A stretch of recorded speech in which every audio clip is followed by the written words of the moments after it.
All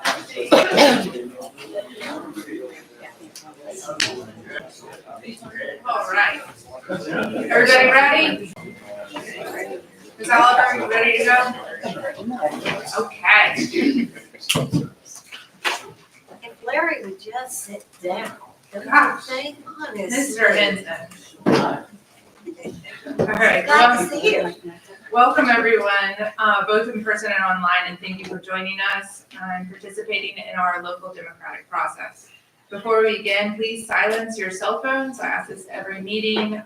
It helps to minimize distractions as we pay attention to the important business we have in front of us tonight. We appreciate your patience as council works through tonight's agenda. Public comments are always welcome. Please sign up on the sheet. I saw several people already doing that. In case you didn't know, it's by the podium. And then you will have time to speak during the designated public comment section. Specific public hearings advertised in advance also allow comments on these topics. Tonight we don't have any of those on the agenda. We'll be setting some of those. A special thanks to our staff for their hard work in preparing tonight's agenda. Let's engage constructively, respect different perspectives, and collaborate on effective solutions. As a reminder, town council meetings are formal and recorded. And with that, I call the meeting of the Colonial Beach Town Council to order. All right, please join me for a moment of silence to be followed by the Pledge of Allegiance. At this time, I'd also like to dedicate this moment of silence in the memory of Ms. Vera Ayers.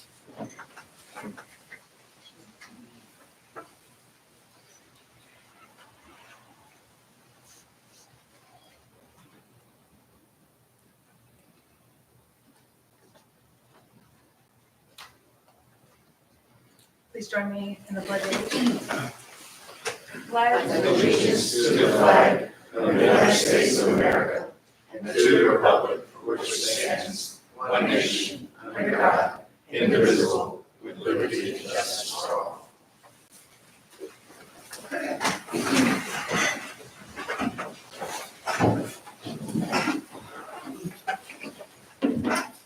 Roll call of members. All members are present. I don't have any additions to the agenda, but there was a request to move the presentation by Blake Bird in emergency management further up. He has another meeting to get to at 6, so I'd like to move item E to above B. If that's okay.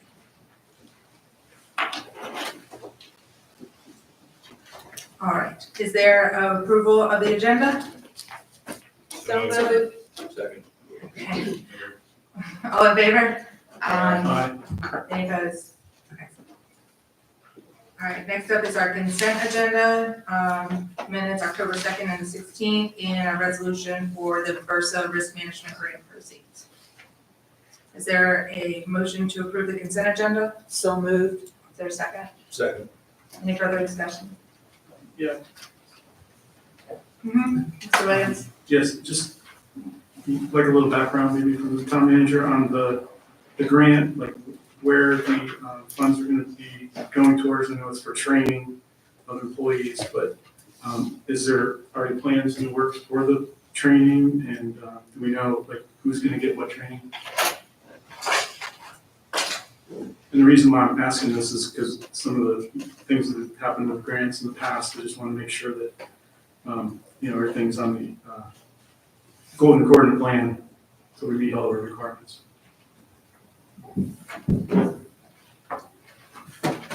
I'll have our financial director, Lisa Oaks, respond to your request, Mr. Williams. So each year, Versa has a risk management grant we can apply for. We have done it every year. And there's different things that you could do, safety equipment, anything that will help lessen risk. And one of the big things they've been pushing in the last few years is training for your employees. So this year, with our HR manager assistance, we have gotten approval to purchase a training package. And this is going to train all of our employees with the Microsoft products. We've implemented some new things. One of them is SharePoint, where we can share documents and work on documents at the same time. So we have contracted with a company, and they're going to roll that out, and we're gonna have all of our employees have a good training on using Microsoft products. So that's Excel, Word, Outlook, PowerPoint, and the SharePoint that they've come out with. It's gonna improve efficiency, and people can get the training that they need. A lot of the managers are familiar with using spreadsheets, so it'll be good training for them. Thank you. Sounds like a good investment in professional development. All right, any other concerns? Okay, all in favor of the consent agenda? Aye. Next up is council member liaison and commission reports, and I'll start with you, Mr. Wood, on this one. Good evening, ladies and gentlemen. It's been a busy week for Public Works. 3 water and sewer installs, 1 sewer line repair, repaired 3 water leaks. There were 2 large drainage projects that were undertaken on 10th and 6th Street. At the wastewater treatment plant, air lines and blowers were repaired. Smoke testing was done on the point to determine where the leaks are. At that point, the camera work can begin and then begin to triage those particular problems. And I'm not going to take away any of the thunder, but the town manager is going to have some outstanding news and an attaboy for our public works folks on the very large project. That's it for today. Ms. Williams? Good evening, everybody. Just a few updates from Planning Commission and Board of Appeals. First off, the Planning Commission meeting was last Thursday, 14th. They basically discussed, there was a public comment commenting on the resiliency plan, which I'll mention in a minute here, that's coming up. They had some concerns about the process, that it was a bit confusing. From what they recall in the beginning, the Planning Commission was supposed to be an integral part of the process, and from what the public comment said, that there were very little involvement, so they were a little confused by that. And also they said there was a little bit of confusion on how it was advertised. As far as the resiliency committee, the chair had mentioned that there's going to be a resiliency meeting tomorrow for the resilience plan and the stormwater management plan. That's going to be at the community center at 4:30. They also went over the joint meeting results, which we all talked about in our meeting, so I don't have to mention that. But they also went over their work plan. There was some mention of the comp plan and 5 years of when they're supposed to maybe look it over again and do edits. So they're going to be discussing that and some of the other things on their work plan. The variance process was also mentioned. There's 2 parts to that. And they also discussed the FAR in the stakeholder meeting and how that should play out. I think they talked about possibly February or March, if I'm not mistaken, that they'll hold that meeting. So it's, from the way it sounds, it's going to be open to the community and to the builders and the planning commission. So it should be a pretty productive meeting. Let's see, there's also a opening on the planning commission for anybody who's interested in applying. Member Mac is, his term ends in January, so and he's not reapplying, so there'll be an opening. And for anybody who's interested, you can go, I just asked the town clerk how you can find it. You go on the town's website, you go to, on the website, how do I, and then you click on apply for, and then boards and commission appointments, and that's where you can get your application and apply for that. Coney Beach Housing Redevelopment Authority, or Redevelopment Housing Authority, I should say, had a meeting on the 14th. I wasn't able to attend due to a scheduling conflict, so I'm going to try to get some notes from them and review the next meeting. And the Board of Zoning Appeals has a meeting on December 17th at 5:30 here. And I believe, Tom Manager, you can correct me if I'm wrong, but I believe it's about the trees on 9th Street that were chopped down. Is that correct? Yeah, okay. And that's all I have. Thank you. Ms. Robertson? I have a couple of things to share with you. The first one is from the NGOs, and they want everyone to know that the Virginia Osprey Foundation was asked to present 80-plus first graders at Potomac Elementary in King George all about the osprey migration. We also made a contribution of $1,000 to the Center of Conservatory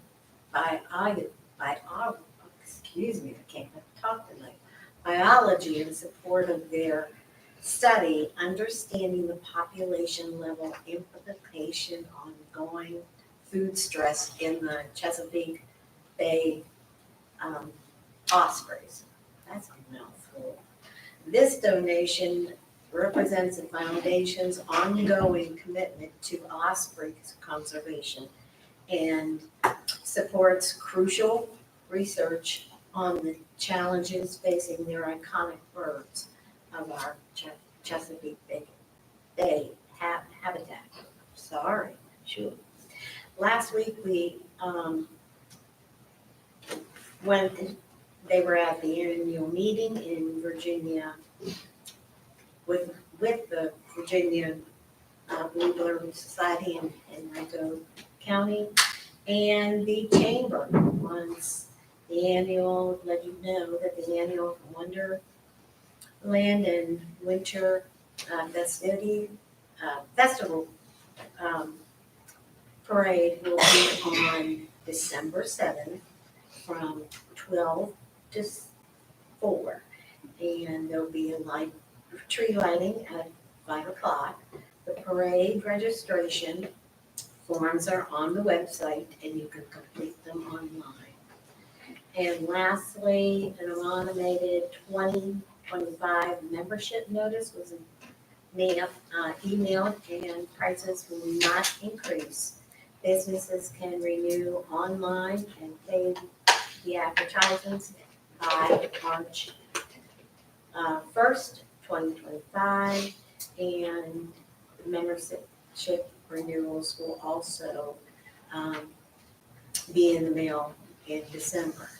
I also have some things that we talked about last night when we met with Sally, and we have the boat parade from Parks and Recs. That will be on the 30th. All right. And then December 6th, 7th, and 8th, Friday and Saturday and Sunday at 3 p.m. The CB Playhouse will have Charles Dickens Christmas Carol, December 7th from 11 to 4 on Town Hill. There will be activities, winter festival parade. Also, December 7th at 5, Town Hill will have its lighting of the trees. And also, after sunset at Dockside, we will have the lighted Jeep parade. We're busy people. Lots of fun festivities. A bunch. Thank you. Dr. Gonzalez? Good evening, everyone. I went to the school board meeting last week. I would encourage, we really don't get very many members of the public that go to the school board meetings, but I would really encourage you to attend. You learn a lot about what's going on with our kids and a lot for us to be proud of.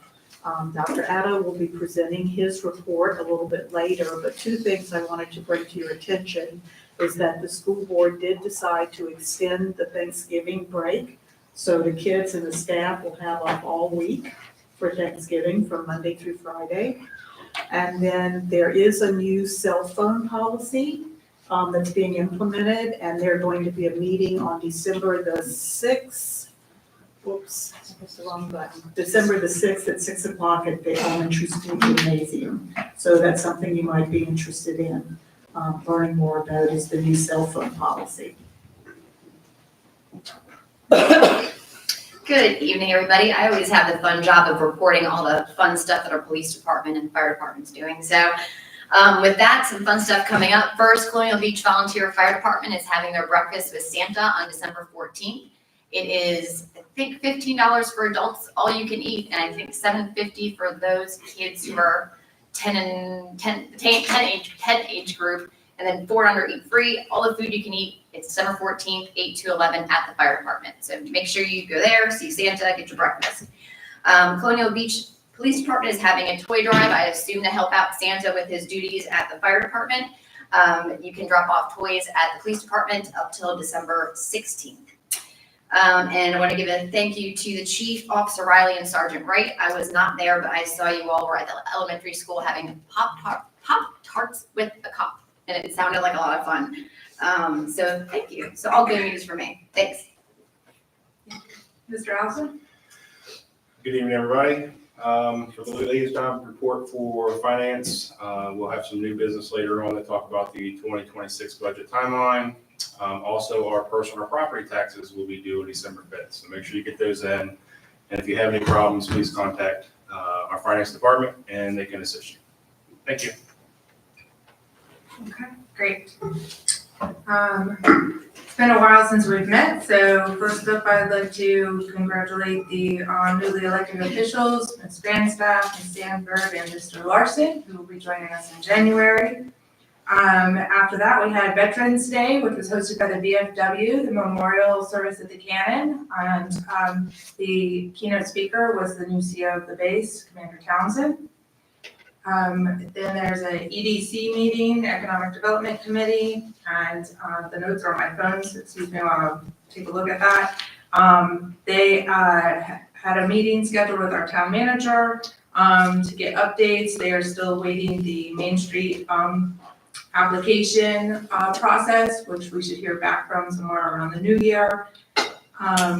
There are 2 upcoming ribbon cuttings. One is tomorrow at the at Kobe Workspaces, where RMG Property Management will occupy a portion of Kobe Workspaces, and the ribbon cutting is at noon. And then the one from Margarita Restaurant, which is further down on Washington Avenue, has been moved to December 12th, I believe. They also discussed opportunities on tourism and regional tourism with the Northern Act 250th anniversary. And next, I attended a robotics competition where a student from Columbia Beach High School, an 8th grader actually, participated in the fall robotics competition through the University of Mary Washington and NAPSI. This 8th grader, I'll just call out, he did the entire competition on a team of 1. It was amazing to watch, and he should be really recognized for his perseverance through the competition. It was a math competition, problem-solving competition. He had to build a robot, program a robot, make it do things in multiple different phases, 8 different task-oriented robotics challenges, and represented the town of Columbia Beach and Columbia Beach school systems very well. And then lastly, I'd like to just welcome the new county administrator, Mr. James Taylor. That announcement came at the last Board of Supervisors meeting.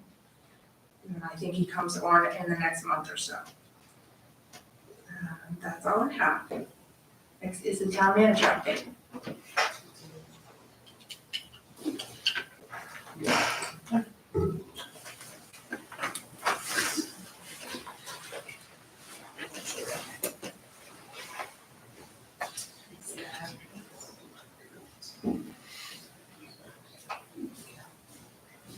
Good afternoon, everyone.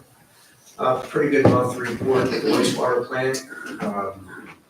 All of the typical general permit numbers come in below average, kind of like what they usually do. So the daily flows were pretty steady. We didn't have a whole lot of rain events this month that caused any problems there.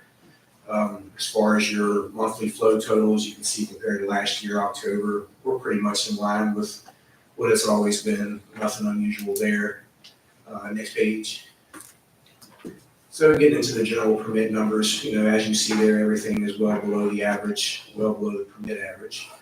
And the only real issue that we're still having is the nitrates with being able to achieve denitrification.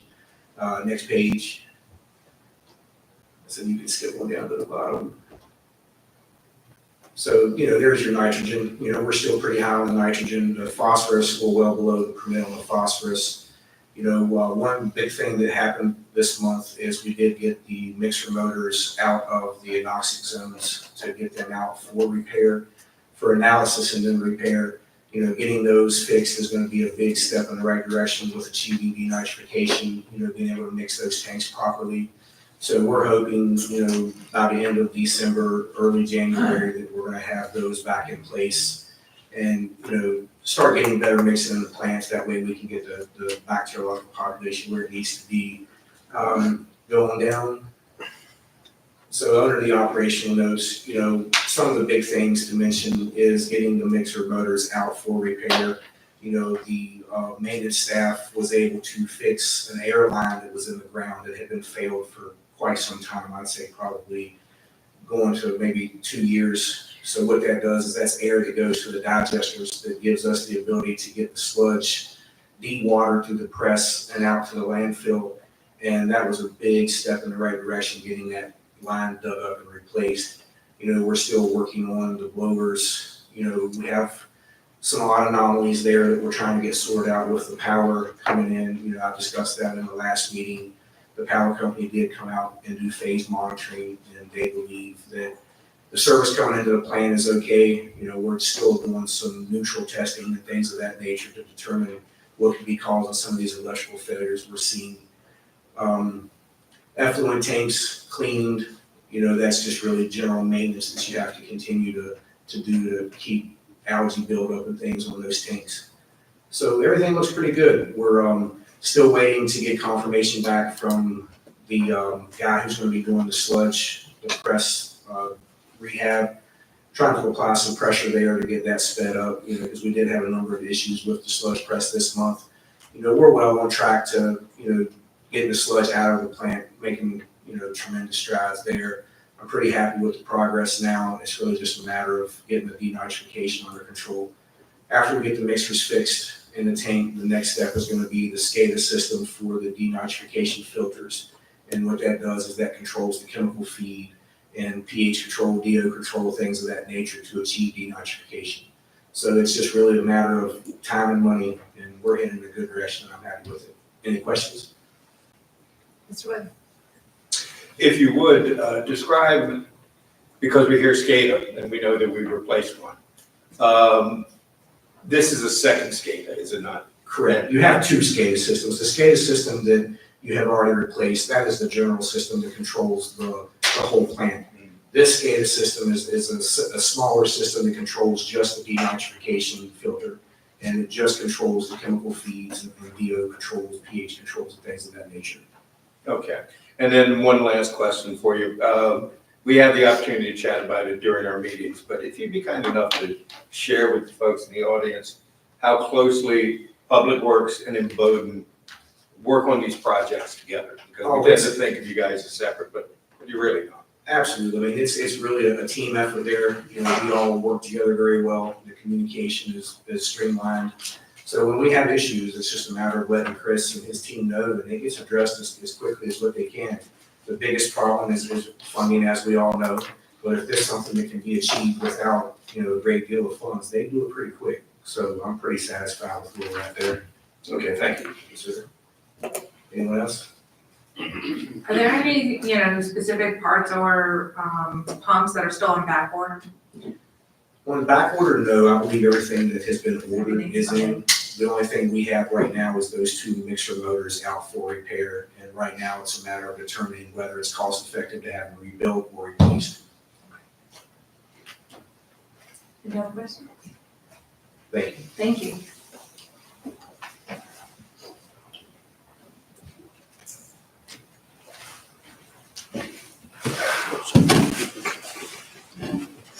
Good evening.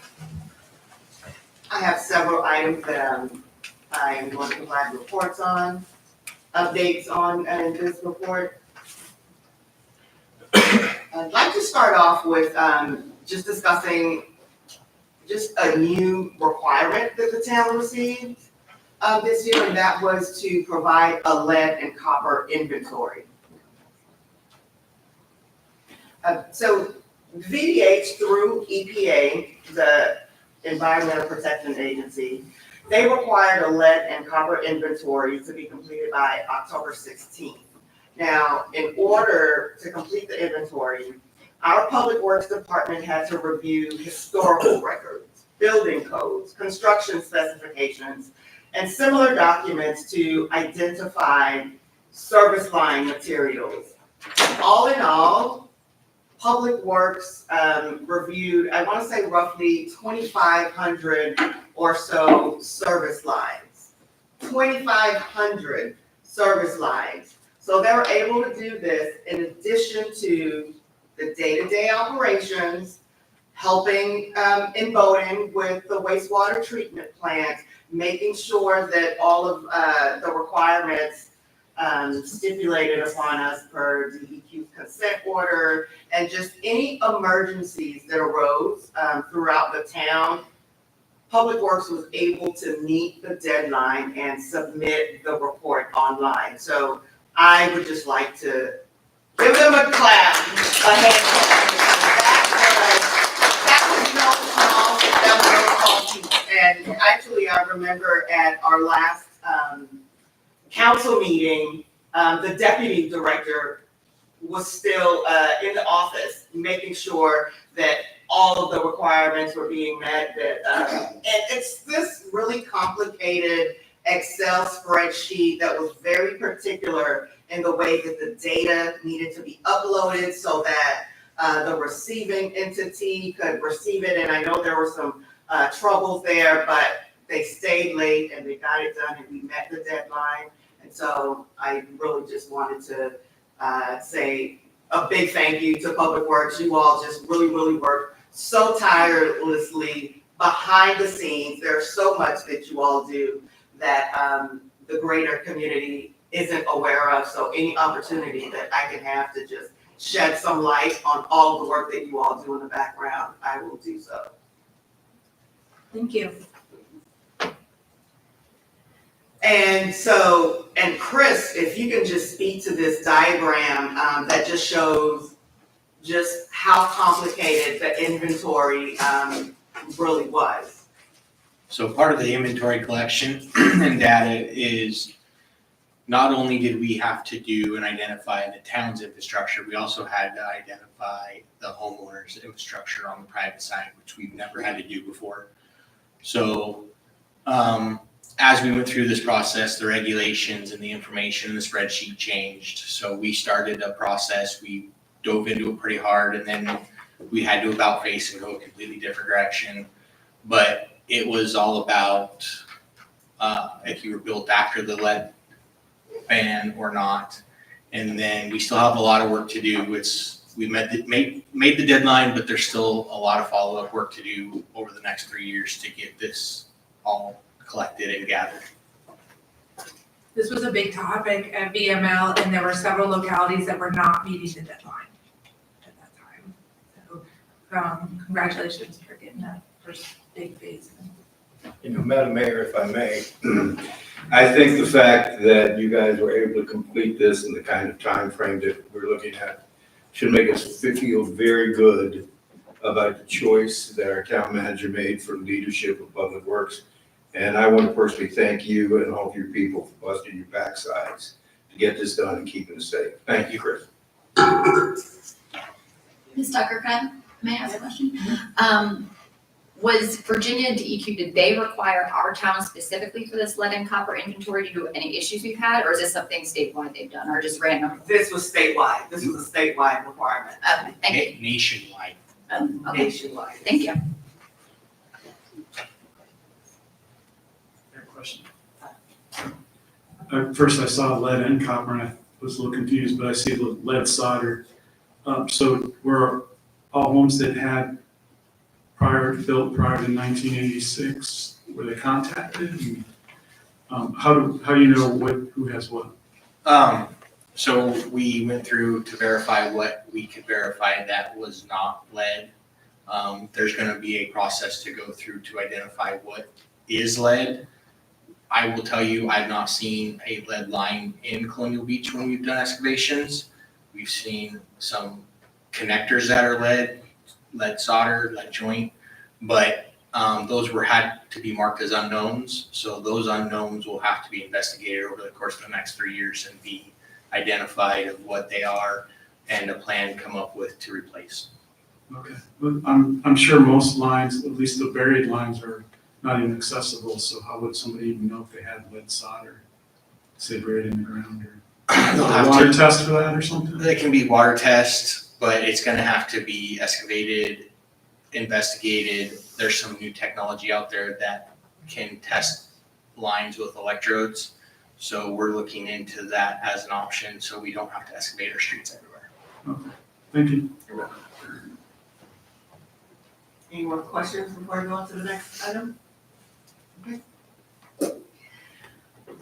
So Mr. Williams mentioned this briefly in his updates for his liaison reports. So tomorrow evening, between 4:30 and 6:30, the Berkeley Group is going to have a community forum as the next step in the resiliency and stormwater management plan.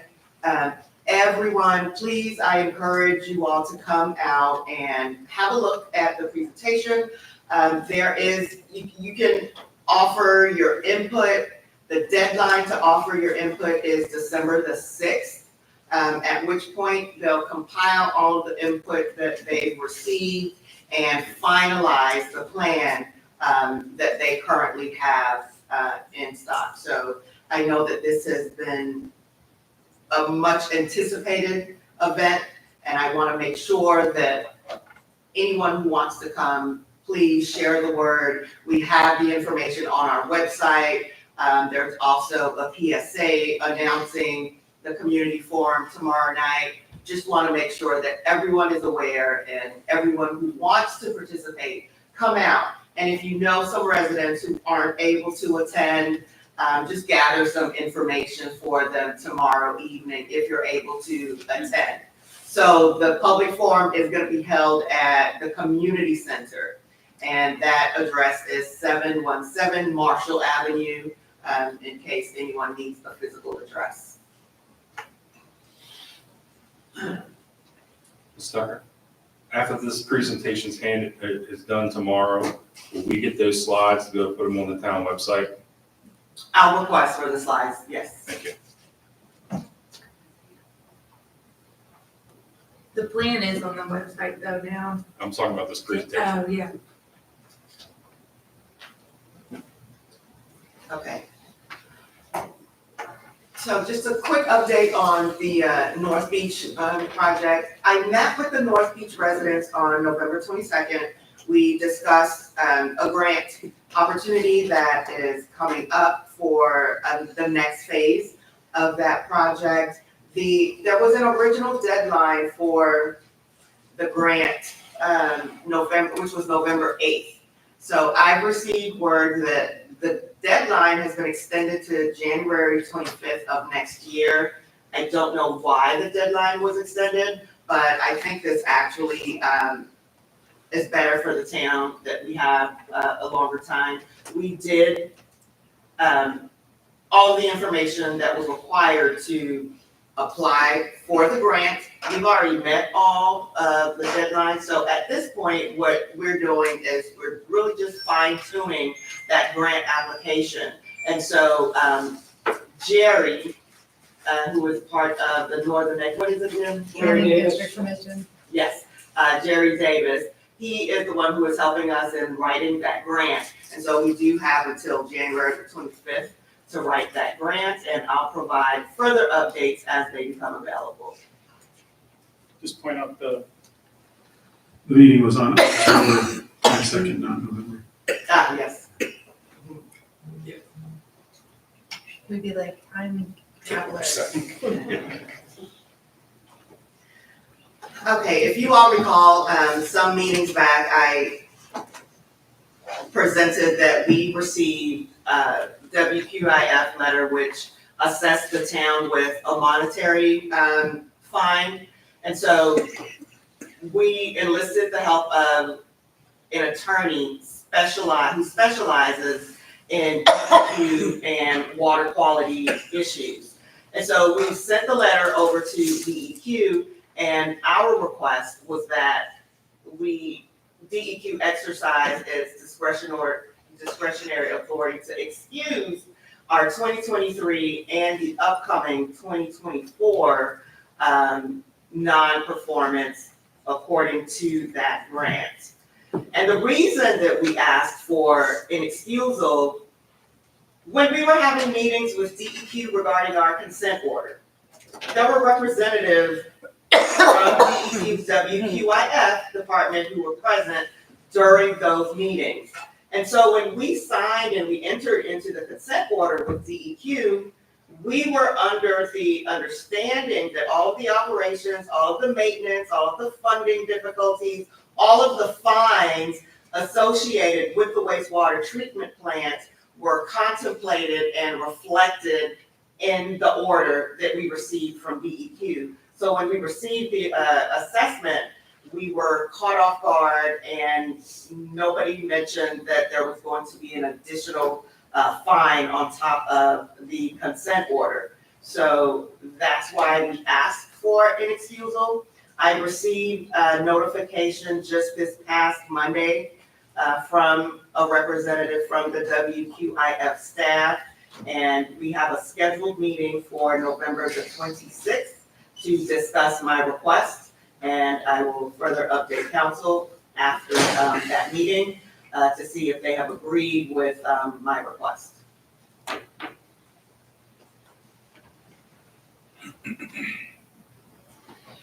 We also received a letter of complaint regarding our ADA non-compliance of our sidewalks. There were 9 sidewalks that was identified in that letter.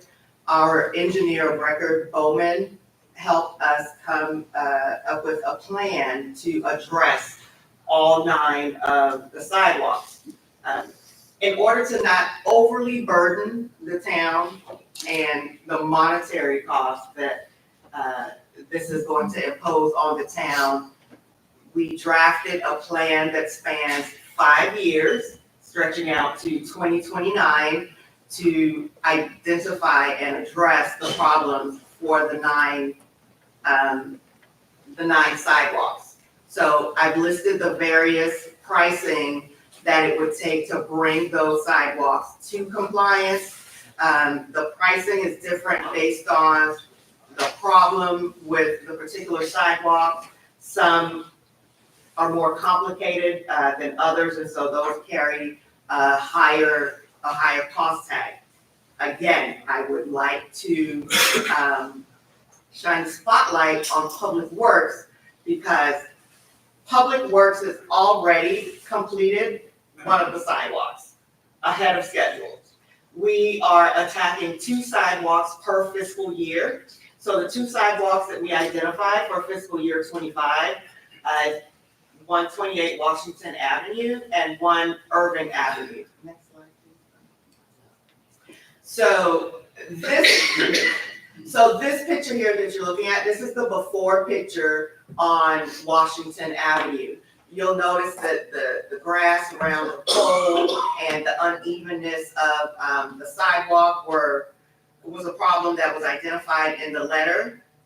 And so the Public Works crew, in addition to completing the lead and copper inventory, helping in Bowdoin with the wastewater treatment plant, day-to-day activities, and responding to emergencies as they arise, they were able to tackle that sidewalk, and it is now completed. And the next slide will show, let's see, I have to scroll down.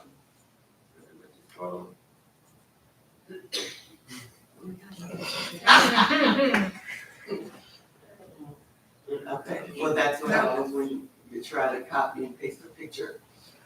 But it's right outside here, and so Chris and his crew, they have leveled the pavement. Chris, you're standing right there. Why don't you tell us what you and your crew did?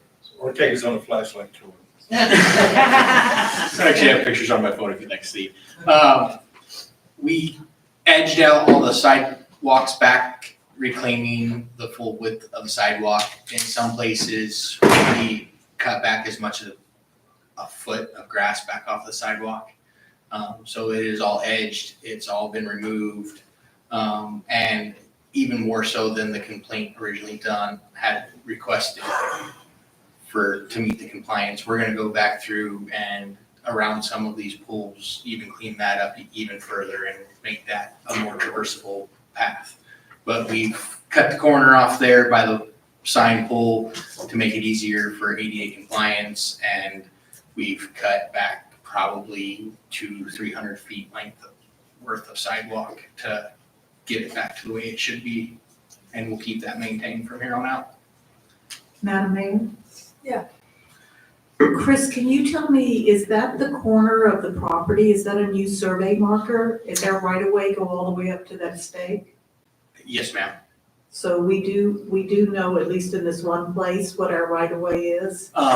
Washington Avenue, we've always been pretty confident what our right of way was. The issue, actually, I was surprised to see that stake was as far behind the sidewalk as it is. We knew we owned at least up to the edge of the sidewalk, so it appears we got another footer. So Because that was one of the previous department heads had told us that they couldn't repair the sidewalks on Washington Avenue. There were several other places that need help. They are not just the ones that were reported, because we didn't know where our right of way was, but it looks like we do on Washington, yes, on ma'am. Washington. Yes. There are other sections of town that I am not nearly as confident on that.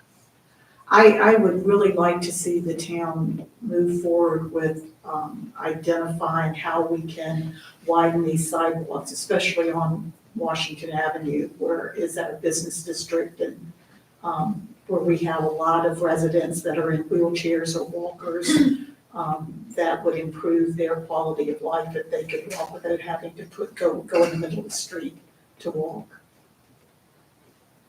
Yes, Mr. Williams? When that, since we haven't seen the report yet, did they say anything about the electric poles? Because that was a question in the past. Did they mention that in the write-up that we're not in compliance with? Off the top of my head, I don't recall. I'd have to look into that. Okay. And what, are these 5 foot wide or 4 foot? They're right at 4 foot. And did they tell us we needed to make them 5 foot, or are we good with the 4 foot? My understanding is VDOT specs require 4 foot with 100 foot, 5 foot turnouts. Okay, thank you.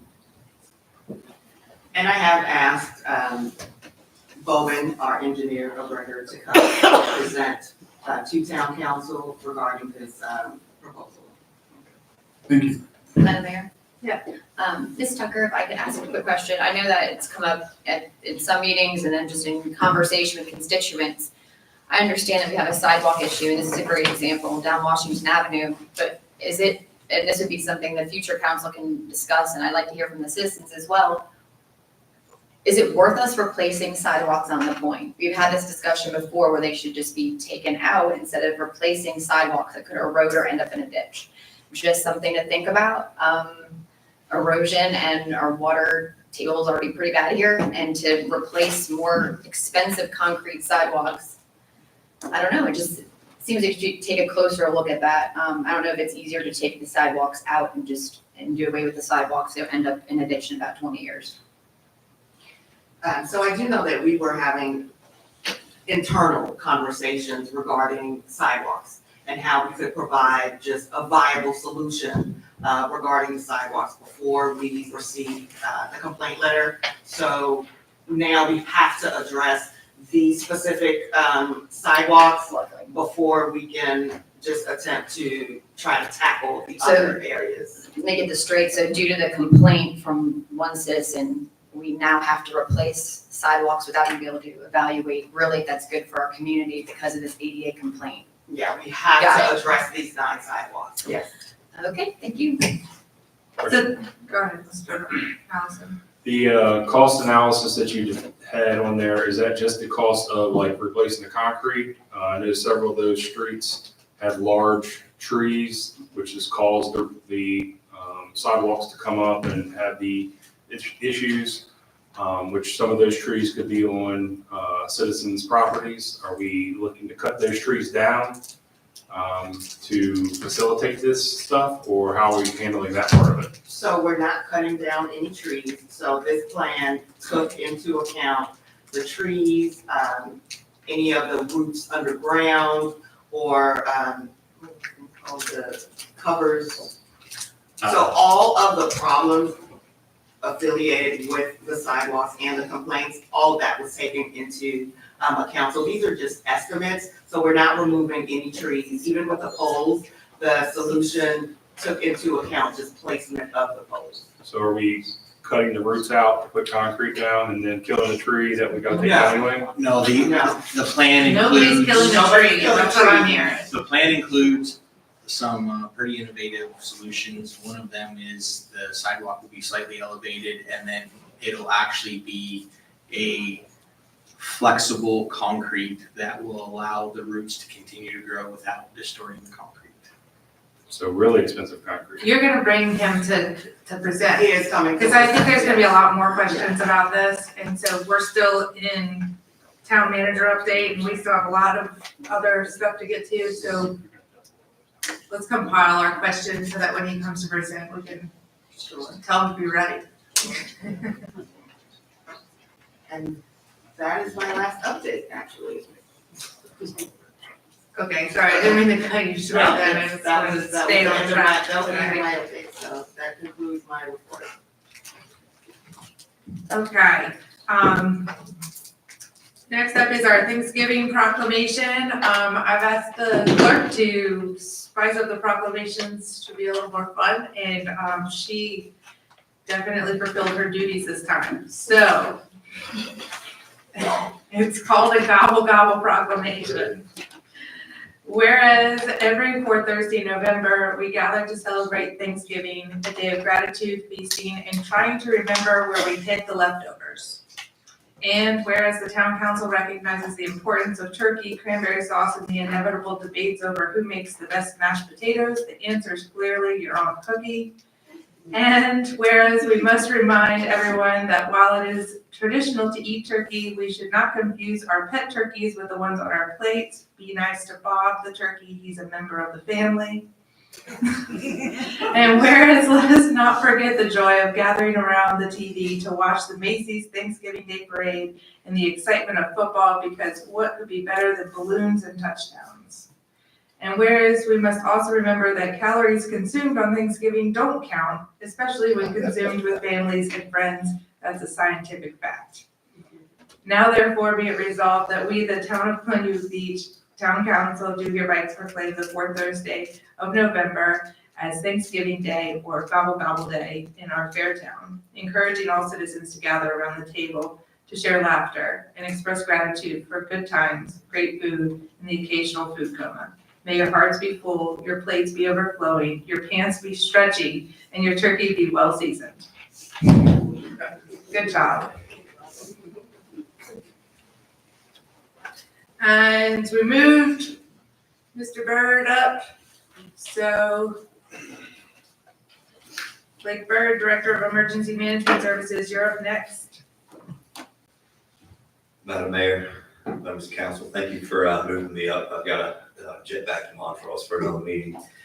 So for the last 5 years, I served in the capacity of the operations chief for the division of EMS. And in July, emergency management, hazardous materials, the radio system got pushed back into one consolidated department. The deputy chief now serves as the EMS liaison. So you may see Robin, she's in the back. She is my right hand. I do not know what I would do without her.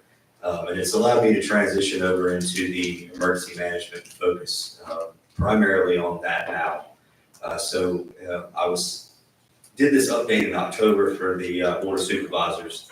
I received a lot of questions kind of about sheltering. I've had a couple meetings with the town manager, mayor, Kind of cover some high-level stuff, and we thought it was time to come out and kind of some goals and objectives of what we're working on for emergency management. So October, we spent primarily closing out grants such as like RAPP, that's pass-through funds from Dominion Energy, because we fall within that ingestion pathway from the nuclear power plant. EMPG is funding from the state on 50/50 match. We're actually able to update some of our radio caches. In November, we've primarily switched into redoing the county EOP. So an EOP is an emergency operations plan. We have a document, we've had a document for quite some time. It's a good document. We're condensing that down into expanding out specific roles with departments and who's responsible for what. So in the event of a disaster, it is very easily attainable. It is organized in such a way that it can be interpreted in a rapid manner. So in November, tomorrow, actually, I told the town manager earlier, she's the next in queue for me to email to get feedback from the town on top of what we've already got. In December, the recomposition of the plan will happen. We'll have a kind of an all-encompassing stakeholders meeting, which the town will be involved in. And in January, that plan will be resubmitted back to the Board of Supervisors for adoption. There's one singular plan that the board adopts that encompasses the entire county of Westmoreland, and we work with the town of Colonial Beach as well as the town of Montrose for inclusion into this plan. Something that we've never done before with stakeholders moving out into the February timeframe. We're going to have a stakeholders meeting. This is a few months ahead of the upcoming hurricane season to really get the message out for how folks should prepare, things that we would be aware of, how we would do mass communications in the event of a large-scale disaster. And then in March, we come back. You'll see me again in March. I'll put the request in to come back and represent the new EOP to the town council, provide you a copy, and give you a brief of kind of what the next 6 months, I've got it broken up into 6-month increments moving forward, because the EM piece is one of many pieces that I oversee now. So I just wanted to come get in front of you. I got multiple copies of these goals and objectives up here. I'm going to leave them right here. Feel free to take one. Email me, call the office. I'm readily available anytime you may have a question. And I'll be happy to answer any questions that you may have. Make sure to leave a copy with the clerk so she can get it to us. Absolutely. Madam Mayor, Yes. I just want to say really quick, Chief Bird, your name comes up all the time at all the meetings, and it's always in a positive way. We are so thankful for you, Natasha, and I've been met today, and I was like, thank God we have him. So thank you so much for coming here, and I guess get on the road. Thank you for the opportunity. But thank you. Yes, Ms. Williams. Yeah, I want to thank you as well. I've been asking the town manager kind of for an update for a while, just to, because, I do get a lot of questions from constituents. But one of the biggest ones is where do we go if there's, some kind of big event like a hurricane? Right. I don't know, do you have any information on that now, or is that part of the plan, the EOP and the stakeholder? So that is part. So in Westmoreland, Department of Social Services handles mass sheltering. And one of the things that we're working towards is sheltering resources. Currently listed through, we operate under a platform that's called WebEOC. Within WebEOC, that's how I enter, if we have a disaster, statewide mutual aid requests for additional resources should we need them, as does every locality within the Commonwealth. We have 2 designated shelters. They're Westmoreland High School and Washington District. The mayor and the town manager and I have met regarding this in the recent, I'd say about a month ago. And they've actually requested me to do some investigation with VDEM. VDEM is the organization that I fall under, operating within emergency management. And they really outline guidelines for sheltering. And it's multifaceted what goes into a shelter. You can have the best building in the world, but where it's geographically located, is it in a floodplain, doesn't have standby power. And FEMA and VDEM, they create these check sheets that actually go out to credentialing that you have to meet in order to do that. So right now, the 2 shelters within Westmoreland are Washington District and Westmoreland High School. So that is where it would be now if we were to operate a shelter, if we were to open a shelter.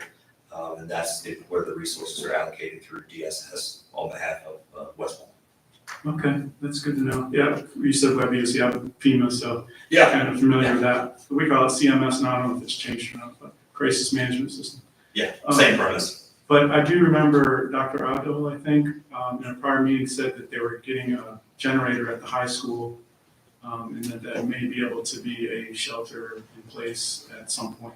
So Just at something that, mentioned. at that point, we would reach out to VDEM for further guidance on that, which, when we spoke with the mayor and the town manager, VDEM has been really active in the western part of the state, secondary to Helene. So they're kind of all hands on deck and have been, and now we're getting into the holiday season. So once that project is complete, it's something I can take back and have them evaluate it, because that decision is largely in part made much beyond me. Thank you, appreciate it. Mr. Wood? Yes, Chief, a couple of quick questions. As far as folks who cannot transport themselves, elderly or people, can you give us some insight as to how we would transport those folks? Is that going to be our responsibility? Is that your responsibility? Or is it going to be some hybrid too, or? So that would be, the more definitive follow-up question I would have is to a medical facility or to a shelter? To a shelter. So that's a collaborative effort in one of the ESF functions. The emergency services functions are split up amongst, it's about 17 of them in totality. Okay. So with that, transportation falls into one of those. So collaborative efforts really with the schools. And then figuring out what their need is and how long their need is, because one of the things that we talk about in emergency management, at least in this locality, as well as with EMS, is resource dependency. We're a small locality. So if we have someone that we're expecting long-term that has a myriad of issues, then at that point, we would consult really their PCP of what the best course of action of where they need to be sheltered long-term. We may not be able to handle it over a span of time in a shelter with what we have and where our capacities are. So it's a collaborative effort amongst many, many organizations. Okay, and then finally, I'm afraid I know the answer to this, but would people be allowed to bring pets to the shelter? Yes, traditionally so. Now that's handled through a different piece, and that's a whole different facet that goes into sheltering.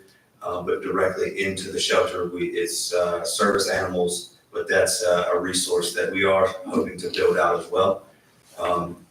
That is also very labor intensive for that, and that would also have some collaboration with sheriff's office with animal control as well. Okay, but all of this will be part of the program that you roll out. So what we're doing now is the basic EOP, and then you break out into what's called a hazard annex. Hazard annex covers things like mass evacuation for hurricane, things like mass shelter, and the specifics of what you do in the event of kind of a Q&A that you can go by.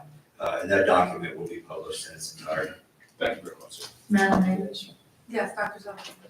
Blake, when you say Washington District, you're talking about the elementary school, Yes, ma'am. just for people that aren't Yeah, yes, familiar ma'am. with that? Yes, Yeah, so that's out on Route 3, Yes, ma'am. towards, take a right at Oak Grove. 454 Oak Grove Road. Yeah, okay. So how many people will that house? So that's all published on Web EOC. And when we reach capacities, that, I don't have it right in front of me. It's right in the 400 realm. We're about 800 total for the locality. Don't quote me on that. I can get you that exact number. It changed a little bit with the new high school and how the configurations are done. But we're right around 800 total for the county. Once we fill up, if we do reach capacity, at that point, then I can go onto this portal and I can start making requests through other localities that may not be at capacity or may not have this large of number of evacuees that we would in a certain instance. And likewise, other localities that were impacted harder could contact us for the same thing. So, I just have concerns about Colonial Beach. There are 3,000 of us living in 2 square miles. Once the creek rises, we can't leave. Correct. You know, we're cut off on, we're an island basically. And I hope that in all of your planning, you will take that into consideration. Absolutely. Thank you. Anything else? One more quick thing. Does your website contain like emergency evacuation routes and stuff like that currently? Actually, we are building out our website. We just had a discussion earlier in the afternoon about doing some updates to our website to include things like the hurricane evacuation routes. Virginia has a program, Know Your Zone, covers the flood overlays and flooding areas. So you can educate yourself. Moving into next hurricane season, we really plan on doing a lot of public outreach because it is one of the things that we can do better. We always strive to do things better. Is advertising what the capacities of our office actually are. And a lot of that is through public outreach, through public events, National Night Out, or just me coming to talk to you all on a regular basis and keeping you updated. Yeah. One of the things I've learned working for FEMA, a lot of people blame them for responses and stuff, but what they don't realize is that FEMA's not the first responders. You all are. You guys have done something. Absolutely. And you ask for our help, so. Absolutely. I appreciate it. Any other questions? All right, we'll see you back in March, All right, right? thank you for the opportunity. I'll leave these right up here. Thank you. Thank you.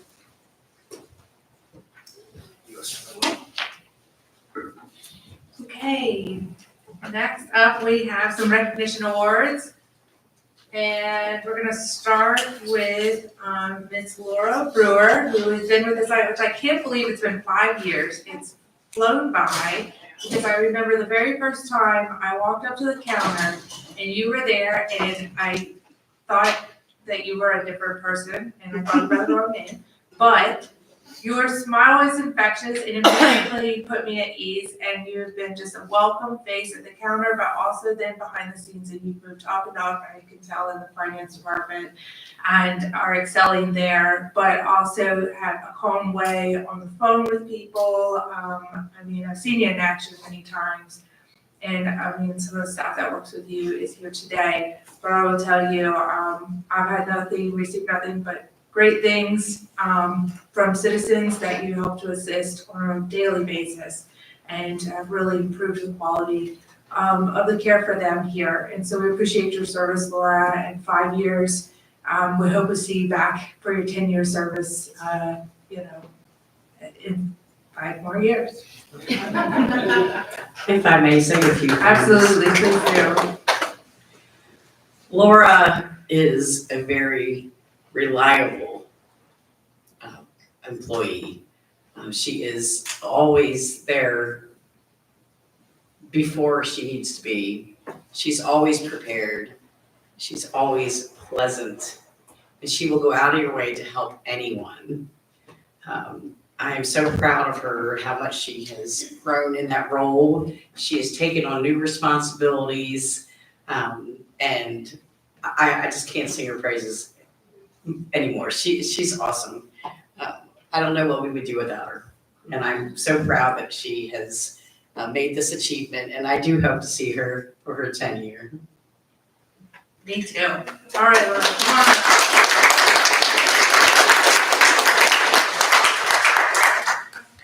How many people in the audience have engaged with Laura at the finance desk? Pretty much everybody. I see hands all the way in the back. Come on over. We take a picture. I give you a plaque. And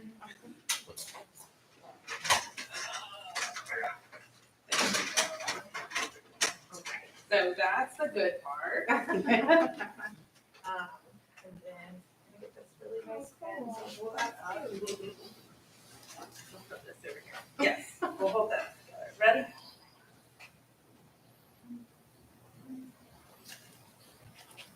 Congratulations. Keep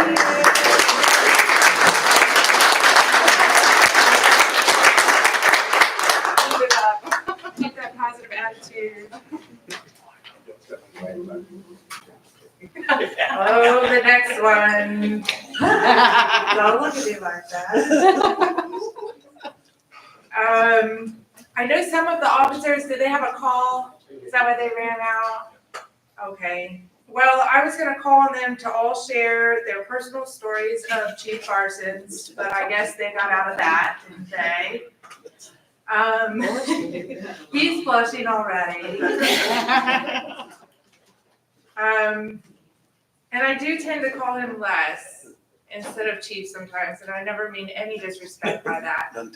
but it is because he has such a caring nature to him, and he has been caring for this community and the residents in it his entire service time here.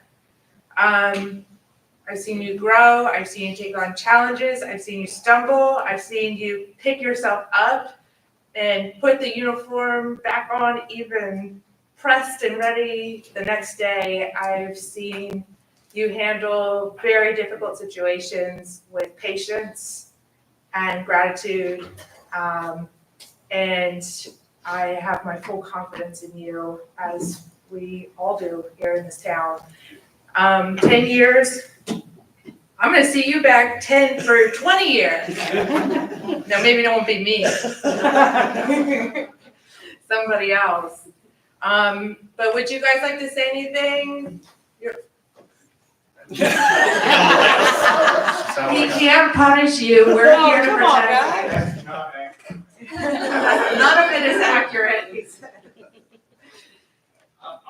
Come on, Say Nate. something, Sergeant I'm Thomas. saying, I want Officer Riley up here. Officer Riley, we want you up here too. Come on, Riley. Tell us at least one good story. No stories.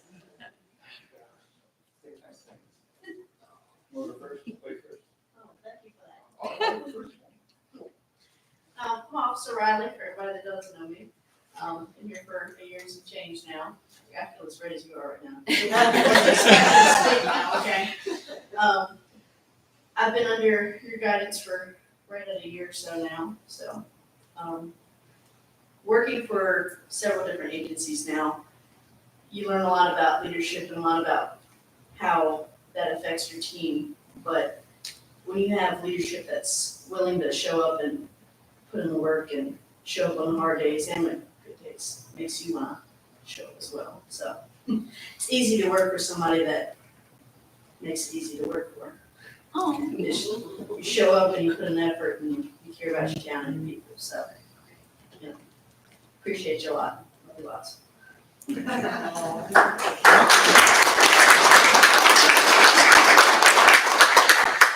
I'm not gonna say I love you, but, no, we met several years ago on a firearms range, and, we were not working together at the time. The Lord works in mysterious ways, and I'm very blessed to be part of this team now and, be there. And it is very rare, as, Officer Riley said, to have a police administrator with the years of experience that still knows how to patrol. Being the cop for 20 years myself, some of those skills slip if you don't practice them. We make it a habit of actually practicing them, and I think it's a benefit to the department, to the people, the town, the people here, to have the experience still being operational. It's a huge boost to the agency and also the people that we serve. So it's kudos. He's a rarity. He's I was gonna say oddity. That's not a good word. But it's rare, and I have it's a privilege to serve you, sir.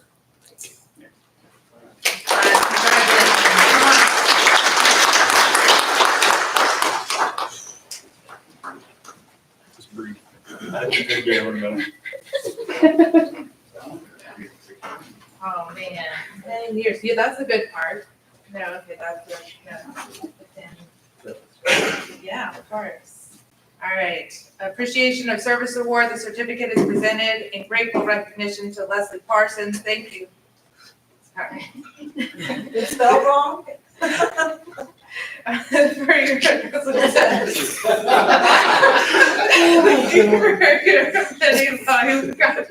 contributions over the past 10 years. Your loyal and dedicated service played an integral role in our success, and I would say your sense of humor continues to do so as well. Thank you.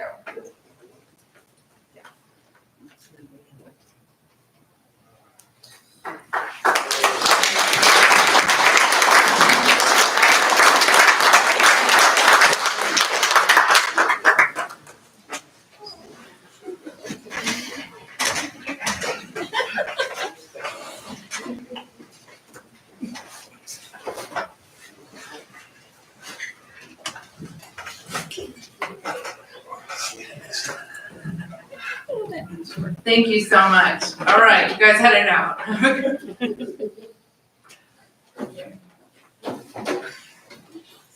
All right. right, moving right along, our Westmoreland County Supervisor, Mr. Trivett. Welcome.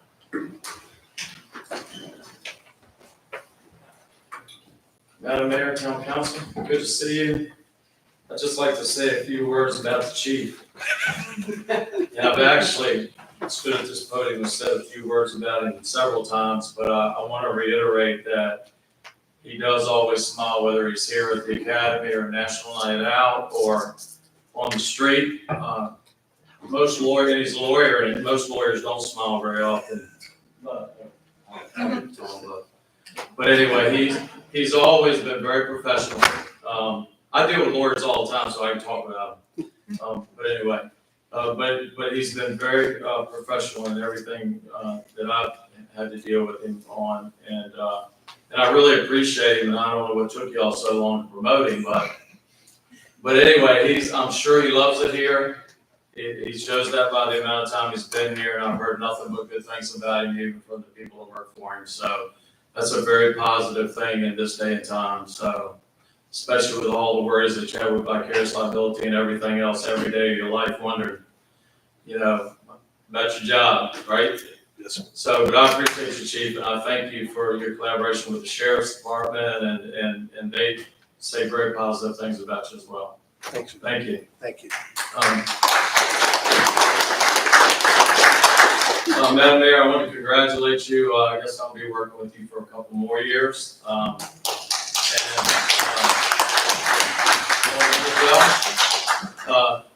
Ms. Brown, Dr. Sullivan, Ms. Robertson, it's been an honor to work with you for the last several years. I've been working with you for about 20, I think, so long time we go back. But anyway, I know that people don't really know what it's like to sit in those positions until you're in them. And, take the criticism and to try to do the right thing. And it is thankless, and you're not going to please everybody. We know even some of our closest friends get mad at us very easily. So I would just say thank you for your service. It's appreciated, believe me, by a lot of people that don't say anything. And I'm confident of that. But thank you for anybody that steps up, all of you. And also want to congratulate those that will be coming on, because they're going to find out probably really early in their career that you can't please everybody. And when you have good intentions and you make promises and you can't always keep them, it can be difficult. But this is your support group, and I know they'll be there for you when you come on there. And you might not always agree, but hopefully somehow or another there'll be some compromise there somewhere. So I congratulate those that will be coming to join you. I wanted to just mention about shopping with the sheriff. I told you about that the last few years. It's really the program that I've gotten really involved with for the last several years. Last year, we sponsored over 15 kids just from Colonial Beach. It was such a blessing. And the names come from the guidance counselors and from social services. Again, the sheriff seeking donations for that. They're going to do the shopping on December the 3rd. So if anybody would like to donate towards that, there will be some families in Colonial Beach that's touched by that. So if anybody would like to contact me, you can make the check out to the sheriff's office and put shopping with the sheriff on it. I'm going to collect those between now and the 29th and present them to the sheriff down there on the 29th. But thank you for those that blessed so many kids last year. And many of you are in this room. So normally we say it's $300 what he spends on each kid. And that purchases shoes and clothes and a few toys. That may increase a little bit this year, but any donation will be appreciated, but that's about what he's spending. So anyway, thank you for those that have committed to help him with that every year. So many of you do so many things, volunteering yourself and your money, and it's just a blessing to know I live in a town where so many people care about others more than they do themselves. And I mean that with all sincerity. We did hire a new county administrator. It's kind of difficult for me to stand here in front of you and tell you that. When I won't go very much further than that, but I tell you, I appreciated the last one we had, and you've gained somebody who's very professional, who'll do a great job for you. But Mr. Taylor, he's been 24 years the deputy administrator for Hanover County. I look forward to him starting on December the 2nd and hopefully to get down here and meet all of you, to where we can collaborate and keep our county and town, jointly, doing things together. The burn ban has been lifted. Again, thank goodness. We get call after call when that thing goes into effect. We know we went like 38 days without rain and had to institute it, and then it rained and we were able to lift it. So right now it's lifted. And we get a lot of questions about that. And if you want to burn a little pitch, you gotta have an arrestor whenever it is in effect. Other than that, you're not supposed to be burning. So you gotta cover some of those ashes or anything that go somewhere else. So, our work sessions for November and December have been canceled, so we won't be having those. And I just want to briefly touch on EMS. Chief Bird's already left. We met earlier today with the mayor and the town manager and the deputy chief of EMS and the chief. And we discussed some of the things that's been out there on Facebook this week. And I'm not going to answer people. I've had some people contact me personally, and maybe some of you have as well. I would say that I've learned my lesson about putting things on Facebook, but sometimes you got to do that, and sometimes you really catch it when you do. But I would much rather us talk face to face or on the telephone if you have questions about anything. The Columbia Volunteer Rescue Squad still has their 501c3, and in fact, they still can get donations. All of us, Mr. Prescott and the mayor and Ms. Brown, the EMS people, there was numerous people involved from the Volunteer Rescue Squad. We've been fighting for this for a few years, and I can tell you that once this was instituted, it absolutely has saved lives. There's no doubt in my mind. The squad is temporarily housed at the Rescue Squad building here in town. There's a joint MOU between the Columbia Volunteer Rescue Squad and Westmoreland County EMS that basically says that the county is in charge of all operations. But that doesn't mean that the volunteers can't run calls, and they are running calls with the paid EMS whenever they're available. So it's a temporary thing. We're hoping to build a new building within the next year or so. We're working towards that, but the mayor suggested today that the county create a website or something where we can put a link up there to put the MOU on it, to put all of these kind of agreements on there that we have, so that when the public has questions, we can just direct them to that rather than, trying to give answers that may not be accurate. So I'm more than willing to answer any of those questions, but I tell you, this town is greatly benefiting from that squad, that medic unit being in this town 24 hours a day, 7 days a week. And it's going to stay here. And we'll do everything in our power to keep it here. And we know what the difficulty was that we went through getting it here. And we're sure not going to let it leave if I can help it. So anyway, that's where that's at. And but those two units are collaborating and working together. And the hopes are to have a new building in the near future. So any questions about anything? Good, because I know you're going to like a lot going on. So I don't see, I wish you the most blessed Thanksgiving, and our next meeting is December the 9th for the county, so I'll see you then. Thank you. See you then.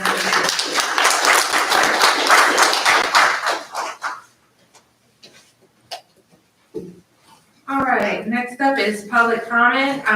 There's some guidelines for public comment because you haven't attended before. Please use the podium. You'll state your name and address for the record. Oh, I'm sorry. Yeah, Dr. Addo is absent today, and he's at a school board conference. I didn't mean to skip over that. I already had crossed it off on my list. He'll be at the next meeting. Okay, so, next up is public comment. Please use the podium, state your name and address for the record, provide the contact information for the clerk if you'd like any follow-up. Address your comments to the council as a whole. Be concise, state your position, share facts, submit any written materials to the clerk, and she can distribute that. Debate is not allowed, and follow-up would be provided by the town manager. And speak clearly so everybody can hear you. Each speaker has up to 5 minutes and time cannot be shared. If you're representing a group, please feel free to acknowledge members present. After public comment closes, we invite you to stay and continue to listen as the council discusses and deliberates the remainder of the agenda. Thank you. First up, Mr. Eric Nelson. welcome. Good evening, Eric Nelson, 1321 Wassing Avenue. I just have a few things on my mind that I want to share with you guys. First, Madam Mayor, I'd like to congratulate you and thank you for the past 4 years of service to this town. And I congratulate you on your win and look forward to another 4 years of very productive, successful leadership under you. And I want to thank the council members who are not returning to the dais next year. Very much appreciate everything that you've done. You've been great to work with, good friends, hardworking, and appreciate it very much. So I'm going to be wearing a couple different hats this evening. I'm going to first say a couple of things that are positive in my mind. One of them is related to CB Creative, which is the Arts Center, which has opened up right down the street here. And if you haven't been over there, you really need to see it. We're having sort of a soft opening now. It's not fully staffed or full with artwork and people doing artwork and that kind of stuff. But we will be over the next couple of months be really developing all of the programming and so forth. So you can stay tuned for how to take classes and other things that you can be doing there. There's still one studio available to rent. If there's a budding artist amongst you, feel free to consider taking a studio there. So that's, I think, a really positive thing for the town. Another thing that's been very positive is what's been going on with downtown Colonial Beach. I think, Madam Mayor, you mentioned that we're going to hear quite soon about whether or not we have gotten designated to be the full Main Street designation. And I think it was since the last council meeting that the USDA made an announcement at a ceremony at Drift and Muse that the town of Colonial Beach was asked to be the venue for an award ceremony that USDA was giving to the Virginia Department of Housing and Development. And the reason why Colonial Beach was asked to be the venue was because we had received this grant in the past and had done such a good job at it that we were like the poster child for how you should be using this kind of money from USDA. So it was very well attended. Many of you were there. Dr. Sullivan made a very nice presentation there. But that was an exciting opportunity for us to get a little bit of a pat on the back for all the work that we've been doing with downtown Colonial Beach and in connection with the town. And you see in your packet that I think there is a town manager probably going to mention some collaboration that downtown Colonial Beach has had with the town on a SMART grant. That's a small area grant that downtown Colonial Beach is going to be receiving, but it is being handled, the mechanics of the procurement are being handled by the town. So we thank the town manager and the town staff for all the work that you guys have done related to that procurement, and we look forward to the implementation of that grant. And we think it's going to make a difference to how we're going to develop Colonial Beach into the future. The final thing I want to talk about is something that I'm sorry I have to talk about, but I do. Over a week ago, I was the subject of a post on Facebook, and that post was by one of the incoming council members, and that post was it was defamatory and it was libelous.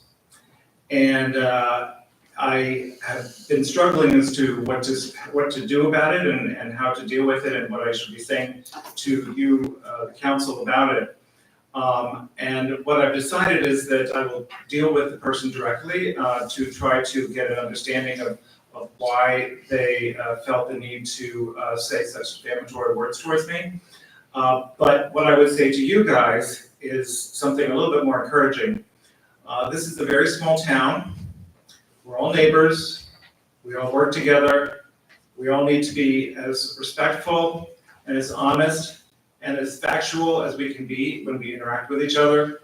There is no good that can come from developing conspiracy theories and spreading them on social media as if they were facts. That does not help the town at all. It hurts everybody in this town. So I would just encourage everyone. Thank you. Thank you.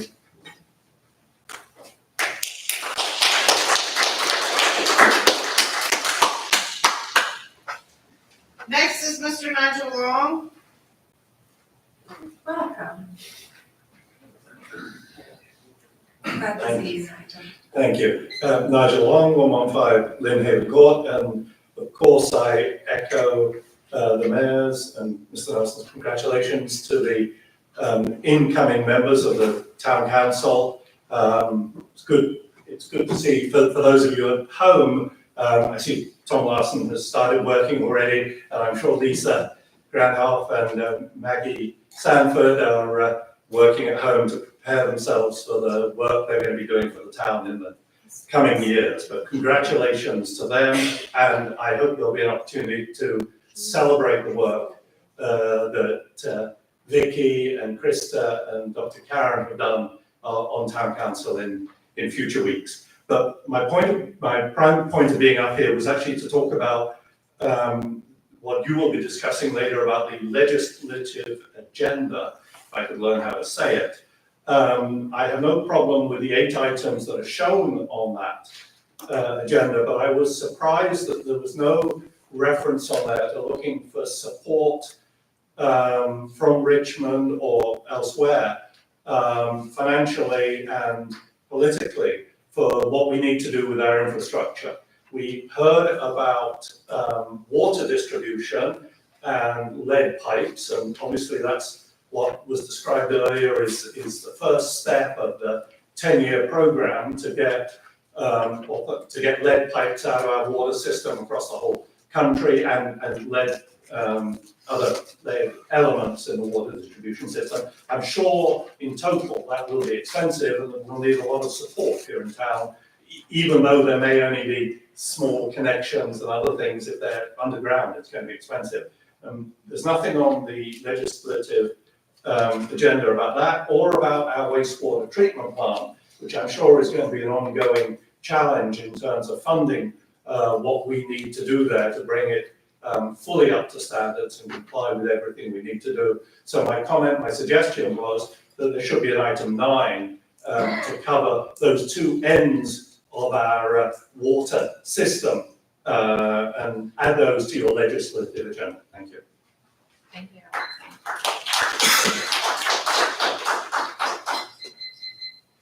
Next up is Mr. Larry Henson. Welcome, Larry. Thank you. Good evening, Madam Mayor, Town Council, staff, citizens. Larry Henson, District 3 Montrose. This last month I was either busy or I forgot. Most likely I forgot, I'm sure, because so much going on in the year. Bike Fest. I came every day and very successful. Great weather. I'm sure the vendors and the town made money. So if you have any comments, you can quote me up and things went. The last 2 years it rained and everything was miserable. So can you give a little highlights of what happened this time? Was everybody happy, I'm sure? I think it was very positive. We did update it at the October meeting. You can get it online. Okay. It was great. Everybody talked to, had a great time, so appreciate it. I was the first guy. Missed you 2 years back. Did a great job for us in a short time you were there. Chief, thanks so much. For 10 years, that's great. Thanks, sir. And congratulations also on your award as well, because you're retired, so I'm retired again. I worked for the county of West Warren for 6 months this summer cutting grass. If you needed help, give me a call. I said, sure. So that was successful.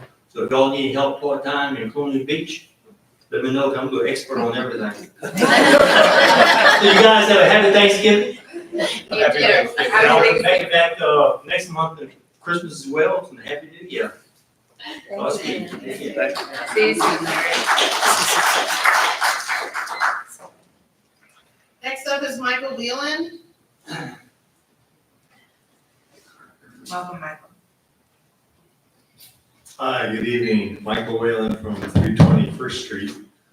For starters, I want to thank the departing council persons that are moving on to do great things in life. I'm sure we're going to miss you three ladies. You've been stunning and a great balance of the yin and the yang. It's so required in leadership, right? So thank you for your service. The main topic I would like to speak about is the land use and the maritime resort zoning topic that's coming up later today. I thank you, Rick Wood, for keeping us constituents informed about that process. I know it went on for a while. What was going to become of it? Would the public have a time to voice their opinion about the topic being that that land was up for sale one time or potentially was for sale for use for an RV park? I want to congratulate you folks for being progressive. Number one, for the job you do for our community, and number two, for taking the heat you have to take from time to time. I think being of a mindset to stimulate business, to make Colonial Beach even more appealing to the masses by offering an RV park is a brilliant idea. So that's a great topic that perhaps could be discussed further on. I think my personal opinion is that particular area is not meant to be a congested RV park. We already know what's going on there with numerous operations with,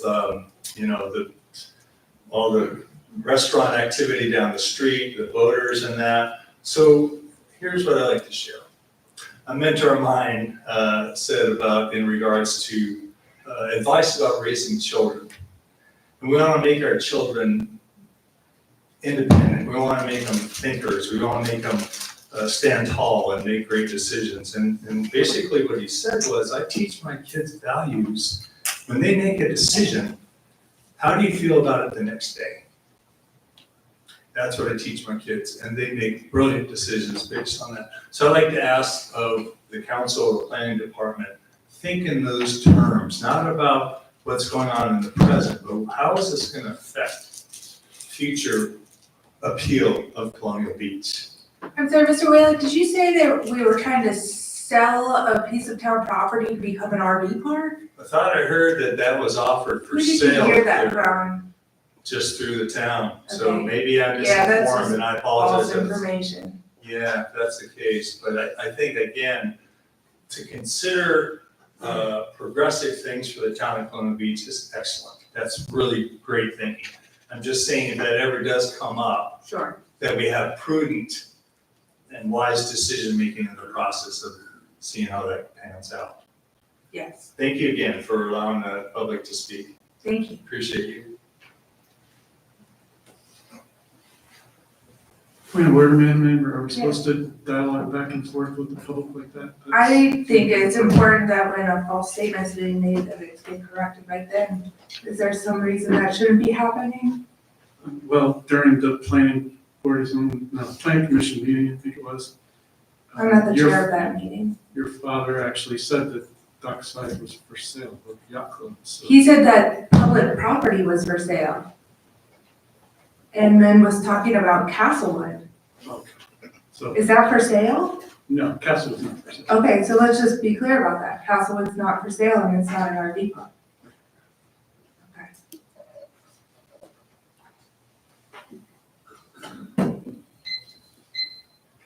We have two emailed comments. One from Mr. Kyle Schick and one from Mr. William Knuckles. Mr. Knuckles' email first, so I'll read his email. He says, my comments will concentrate, this one's from Mr. Will Knuckles, 204 Monroe Bay Avenue. My comments will concentrate on the following items. New business, resolution 3924, next fiscal year 2026 budget timeline. And new business set for public hearing on December 18, 2024, zoning text amendment to Article 20, definitions of the Colonial Beach zoning ordinance to add and define the land use term maritime resort. The first item worth discussing is the agenda item for setting the timeline for the budget process for 2020-05. The proposal as prepared by staff includes the following. January 17th, Friday, updated budget will discuss changes to town manager for review. Then the next step is to provide the budget estimate to town council on April 1st. April 1st, Tuesday, FY 2026, budget estimate to town council in accordance with state code by email. I assume the code reference in the above proposed timeline references the following. Section 15.2-2503, time for preparation and approval of budget and contents. All officers and heads of departments, offices, divisions, boards, commissions, and agencies of every locality shall on or before the first day of April of each year prepare and submit to the governing body an estimate of the amount of money needed during the ensuing fiscal year for his department, office, division, board, commissioner, or agency. As the code says on or before, it does not seem to me to be prudent to deliver the budget estimate on what is literally the last day allowed by law of Virginia. Presenting the final version of the staff's recommendations, at least one town council meeting prior to the April 1st date deadline would be a more prudent plan, as that would allow staff to have at least a few days to correct deficiencies in their proposal. Things such as unclear references, math errors, unexplained omissions, and more have been the recent experience with budgets in Colonial Beach, with the 2024 example being a recent and noteworthy example. In order for town council to be presented the staff's proposed budget and also for town council to ask even for the simplest revisions, there is not time available to receive a corrected version by the April 1st deadline. If April 1st is the time that the draft becomes public for the first time and it contains errors, omissions, or other problems, there is not time to make edits and represent the document prior to the proposed April 16th proposed public hearing. April 16th, Wednesday, public hearing on 2026 tax rates and town proposed FY 2026 budget. Having a public hearing on versions that are themselves in such flux that the public ends up commenting on versions of the budget that aren't even intended to be the staff's final proposal is a confusing mess, resulting in input on versions that are no longer viable versions, resulting in a public hearing process that lacks valuable input from the public on the actual budget they should be providing input on.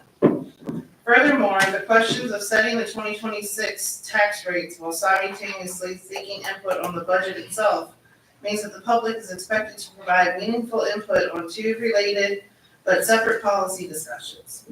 This is a part of what a mess last spring and summer, and why the passage of a budget was run right up to the statutory deadline. As such, repeating the flow of the last budget and tax rate decision process is unwise. The full timeline for the budget and tax rate meetings and hearings would be best determined by the 2025 Town Council with all members in place in January. What you can do today is provide guidance on when the first draft of the 2025 staff recommendations will be made available for Town Council members so they can begin discussions with their constituents on whether the staff proposals are in alignment with the town's needs. Other details in the timeline proposal for the budget process are largely internal deadlines that should not need the approval of the Town Council and as such can easily be directed by the town manager. We need a better process than occurred in 2024. The proposal as included in the November 20 Town Council packet doesn't get us there. Next comments focus on new business item D set for public hearing on December 18th. Regarding the issue of changing the definition of maritime resort, the material to be presented at the public hearing will be being delivered to 3 town council members who will not be around to use said information around after the public input is received. A much greater concern is that 3 new town council members will not be in place to receive the public testimony, will begin their terms hamstrung by not having been on the dais at the time of the public hearing, but who will be expected to be judging that input when they take office in January. Being on the dais versus merely attending the hearing matters, as from the dial, council members have the privilege of asking questions to staff. They'll be included in the minutes in their entirety.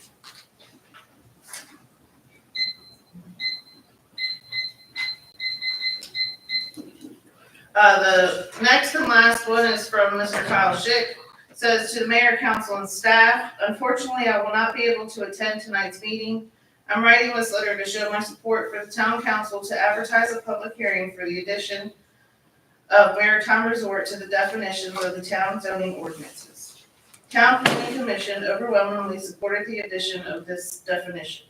There's also been a large support from the community, such as the Chamber of Commerce, local voter, and other marina owners in town and a large sector of town residents.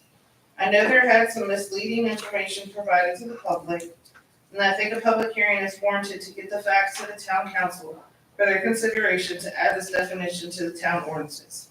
Respectfully yours, Kyle Schick. And that's it. Okay.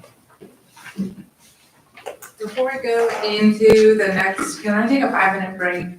Recess. Yes, please. All right, so I heard yes. All right, we're gonna take a 5-minute recess. I need to use the restroom. I'm sorry.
Oh, it did get quiet. Okay, we're gonna go back in session at 7:47, or whatever she put on there, 7:45 PM.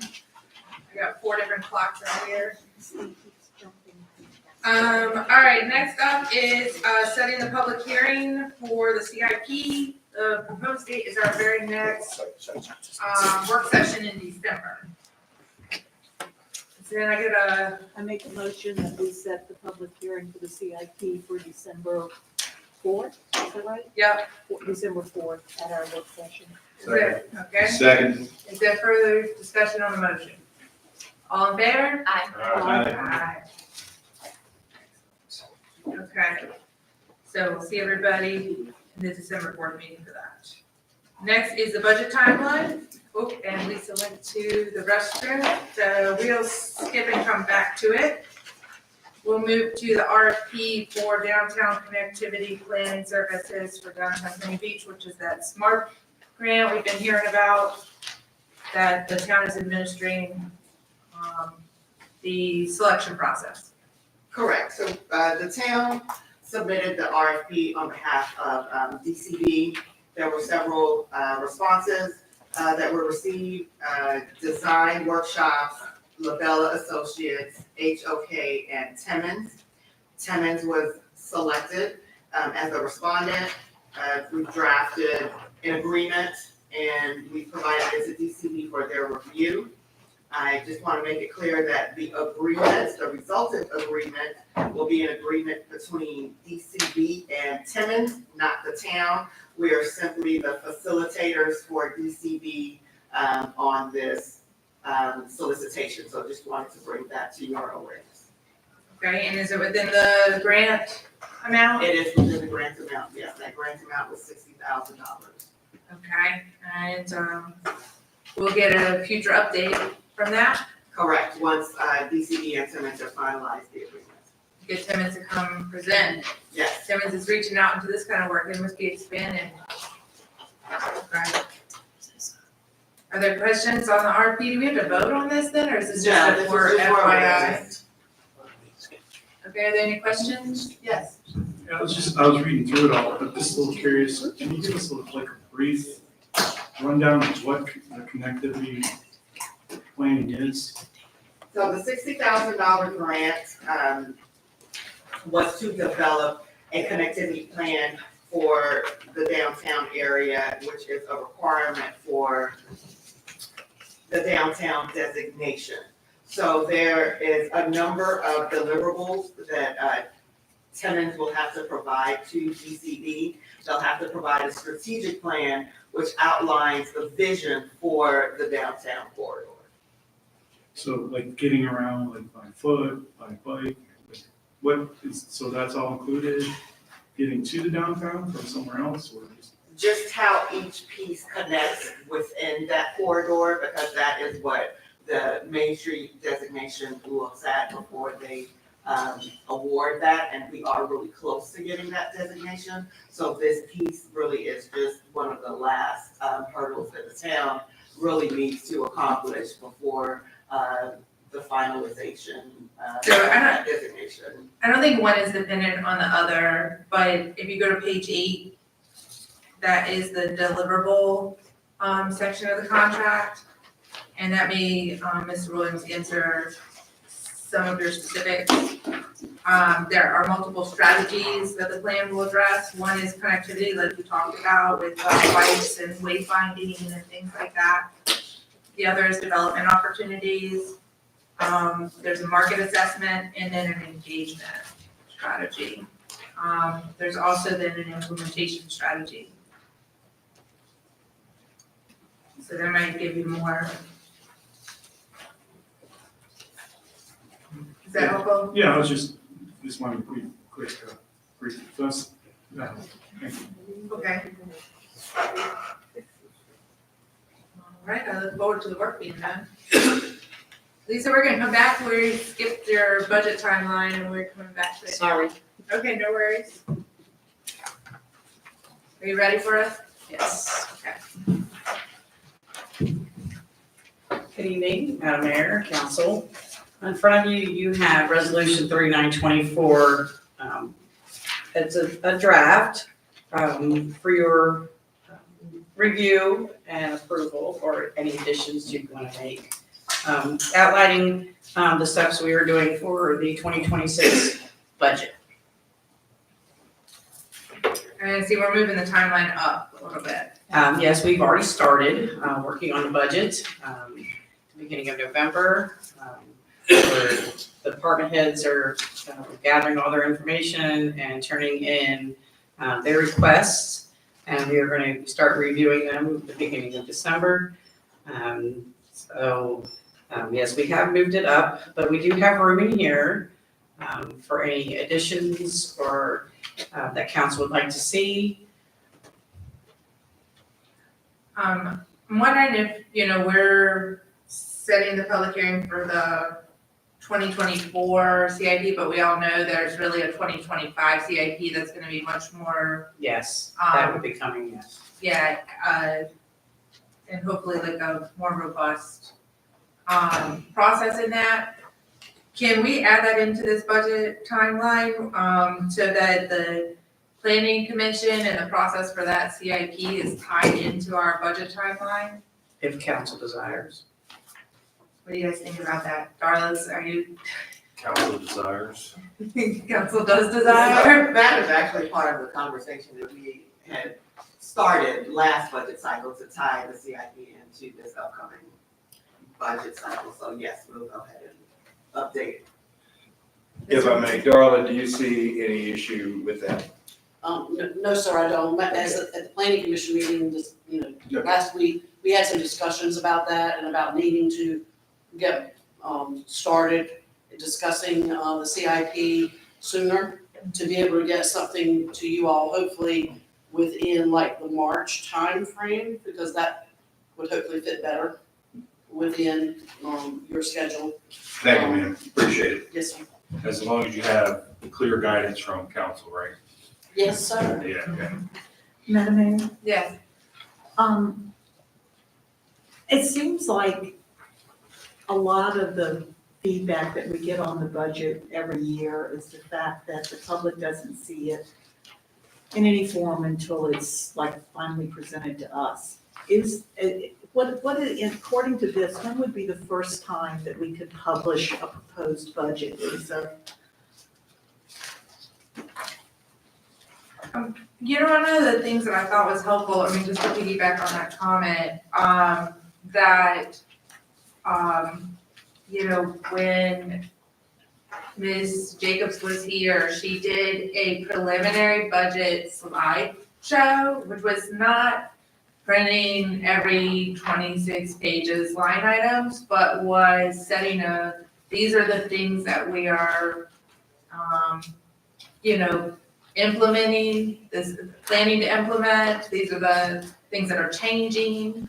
Yeah, I it was a wonder if very that's- high level presentation that was done. Part of the reasons that I ask is that, people are worried today that their taxes are gonna go up. Sure. The cost of running a town continues to go up. So we either cut services or we increase taxes to pay for it. At the same time, we have lots and lots of things that still need improvement in the town. I don't think the public gets to see what, like, the first cut is, and then how they go through and they cut budget. All they see is that after it's been cut as far as they can feel like they can cut it as staff. And I don't know if there's a way for the public to see that process. When the departments make their wish list and present you with those big numbers, the public never sees the process of those numbers being reduced internally. Is there a way to do that? Maybe there's though, in that idea of having an early on public presentation, that we can answer those exact questions, because you're right, that those are the questions that people want to know right off the bat. And sometimes looking at the line item budget does not really tell them that, and maybe the questions that need to be just presented right off the bat is, are taxes proposing to go up or down in this next budget? And what was requested that is not funded? Yes. Okay, Ms. Oaks and Ms. Tucker, we both discussed at least about the possibility of the raw data in its nascent stages, at least given to the council members. Do you see an issue with providing that to university? I don't know, I would probably have to ask Powell, if there's any legal reason that we could not put it out to the public in the very rough stages. I'm just not sure that answers people's questions though. However, what it does negate is the whole idea that there is a cabal cooking up a bunch of different things behind the scenes. Who thinks there's a cabal? Many people do, many people. I can make a few suggestions. Okay, Once we have the preliminary, our preliminary from the department heads, and I don't know if you want it before it's, the town manager takes a look at it, but after we do that part, before we make any cuts, or after we make the first round of cuts, we could publish the first rough draft that we have, and then show where cuts have been made at that point. And at every stage, if you wanted to, we could do that. We could do a high-level presentation each time, saying, what items were asked for, what items have been stricken from the budget. If that's what council desires, we can give more information. We can do it at a high level, like Adam Jacobs had done. And I would say that we may be able to, either January or early February, do that first high level presentation on where we're at and what we're working on, and showing some of the items that we've already taken out of the budget. Mr. Allison has. I will let you know, there is some information that we will not even have until March and April. March, April is kind of too late, but I'm trying to work with a couple of them, like our insurance company. We didn't get our renewal until after the April 1st deadline last year. So it's a matter of following up with some of those outside factors, make sure we get the information sooner rather than later. Our healthcare renewal is always in March. So we won't even know what we're looking at in healthcare until that time. Right now, I'm just basing healthcare numbers on this year's premiums. I don't have anything else to do, or I can go with what it's been historical. Last 2 years, it's been between 7% and 8% increase. So yes, we can, there are items that we can add at your desire. We can do some high-level presentations. We can show items that were requested and cut. We're here to, give you the information that you want and the public information. Mr. Allison? So I know for us, going through the spreadsheet is very exhausting, right? And I understand that the public trying to do the same thing is probably twice as exhausting for them. I think we need to provide a better description or a better way of displaying the information, particularly by department, kind of like what we did last year. The police department needs X amount of dollars. They need cars, cuffs, body key, like whatever it is, put a number on it, break it down so they understand that one's easy, right? Public safety kind of stuff, right? But in other departments where you're talking about, paper to print our books, we need, give it to them in a digestible, easily digestible description. And then, let us monkey with the Excel spreadsheet and try to knock it down as best we can. And then we can utilize that process, like early on, it's X dollars in this presentation. A month later, we've cut stuff. We went from this to that. At the end, we've cut 20% off the top, blah, blah, blah. Well, however we do it, but make it more easily readable for the public. Because I know how hard it is for us to go through that Excel spreadsheet. and you own to build those things, it's not fair to everybody else to have to do the same exact thing. Yeah, we have discussed, adding, a lot more narrative, in the presentations and in these budget, to answer some of those questions that came up last year, what is this for? So we have requested the department heads to even provide us, more information on, those line items, and so we have that, so we can build that into any presentation that we make. Dr. Salzala? I really like the idea of the initial ask by the department being public. Yeah. Because, and just with highlights, the police department needs an increase in their budget of $10,000 to cover XYZ. Public Works needs an increase in their budget, this is what their budget is to cover XYZ, and going through those different departments. While I agree that it's exhaustive to go through that, I feel like that's what some of the citizens asked for, and it's up to them whether or not they go through it line by line. Sure. That it be made public, but that a presentation explaining it be in a more simple form. Right. That would be my recommendation. Yeah, I think that was the part where people kind of got a disconnect of, they see a line that says Public Works and there's, 50 lines on there. They have no idea what that means.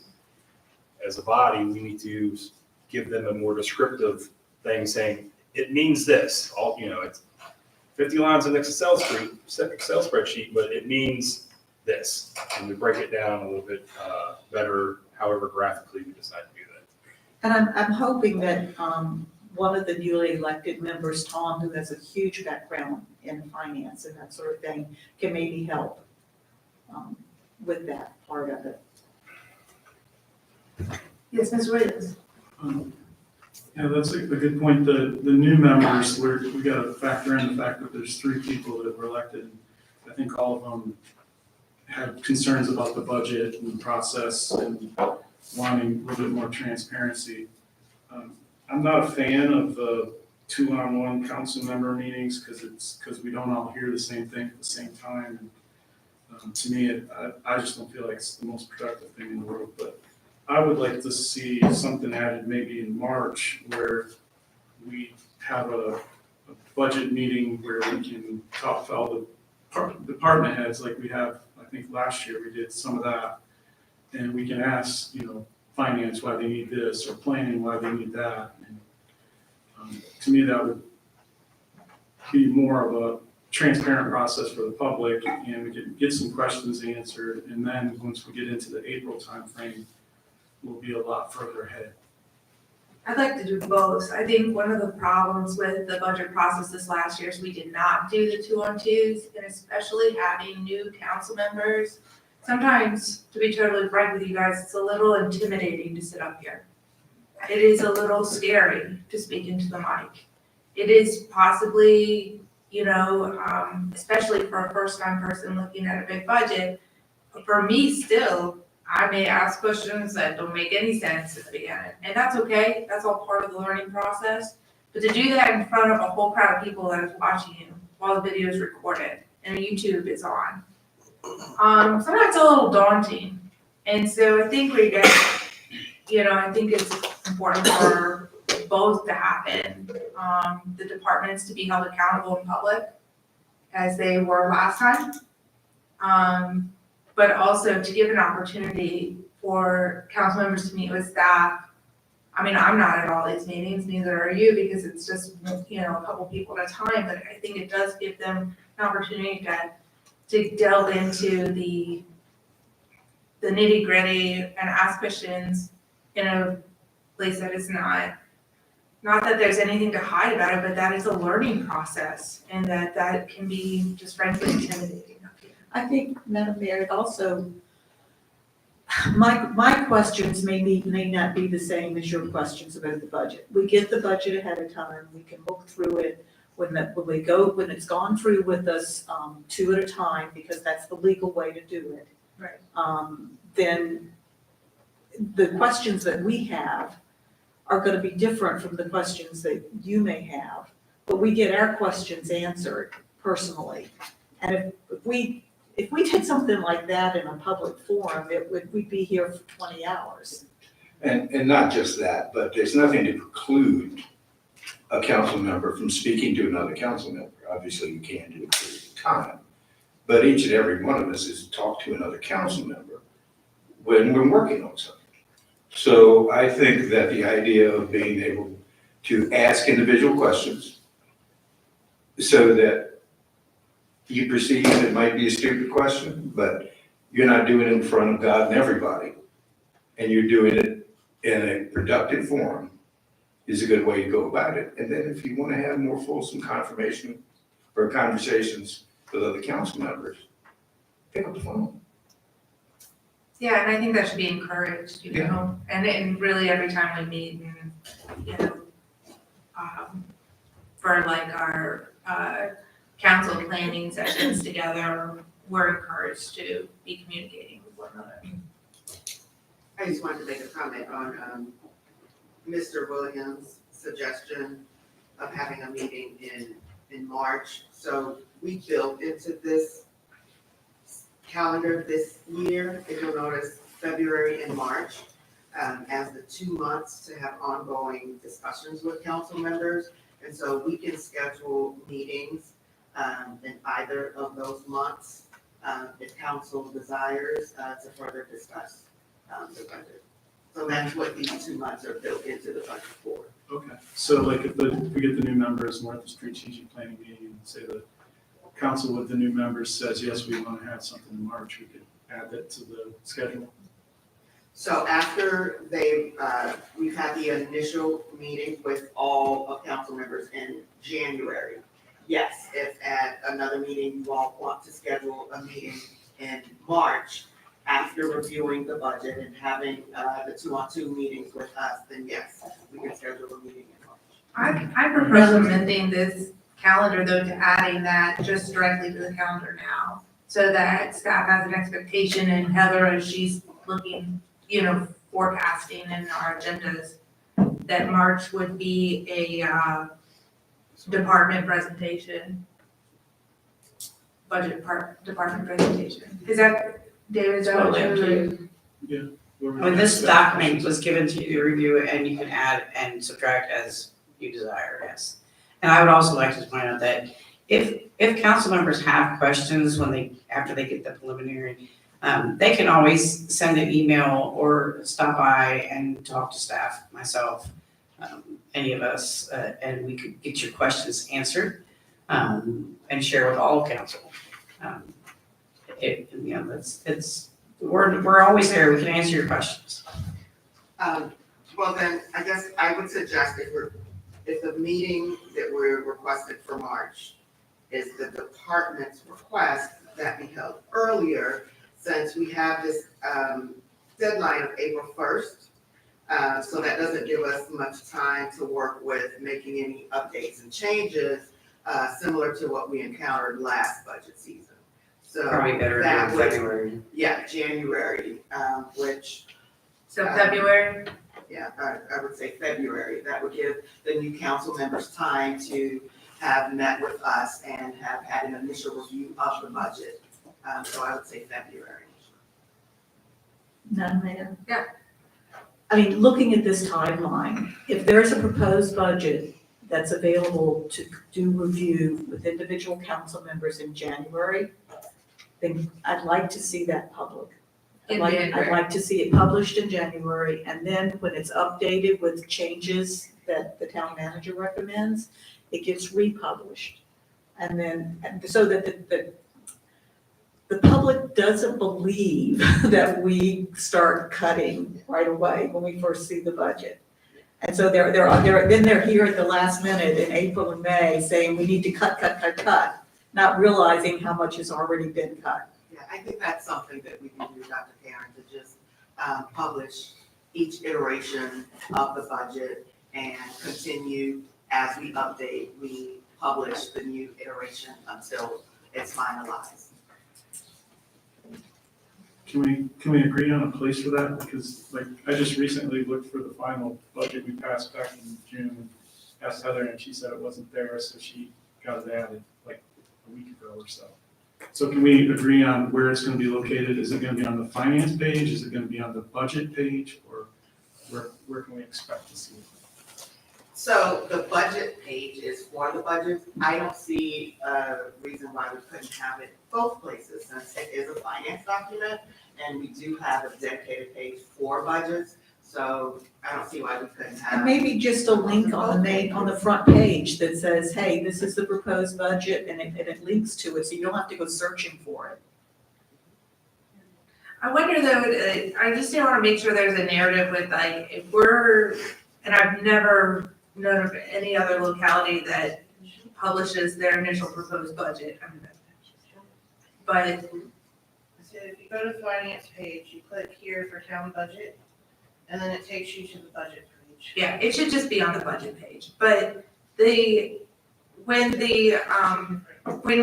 you publish an initial budget that hasn't been reviewed or vetted by the town manager or by any council members yet, you're putting a lot of information out there that is really far from the facts of your actual But final that's what budget. transparency is. That's fine, but I just wanna make sure that's clear on the document, because one of the things I could forecast is anything that any of us would also say, I can't believe that's in the budget, we're gonna cut that.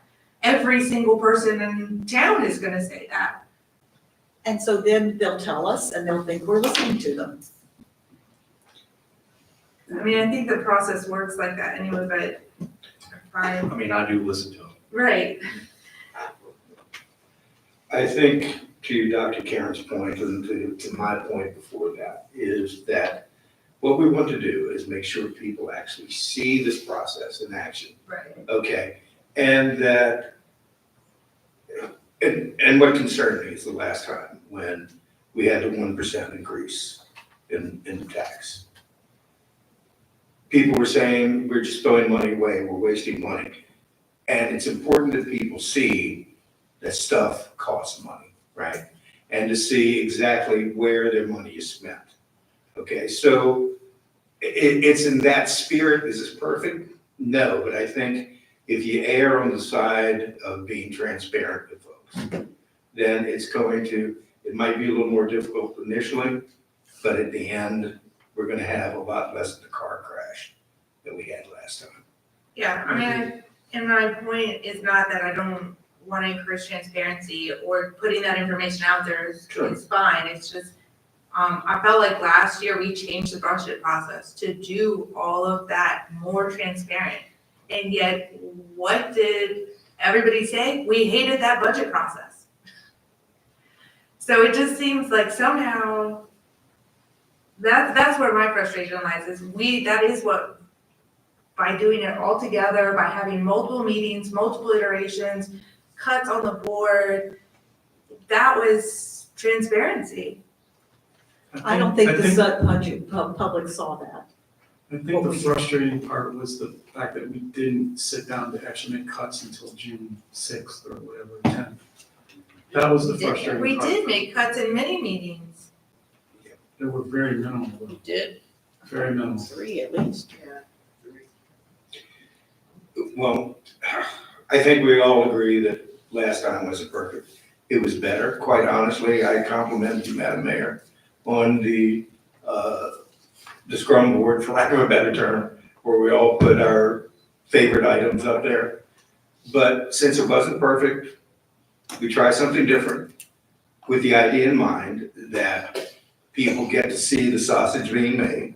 And honestly, after a conversation with at least one of the incoming council members, they're much more open to this particular point of view.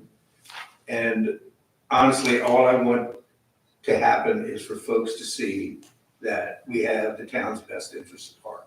We have different concepts of how to get there, but it costs money to run the town.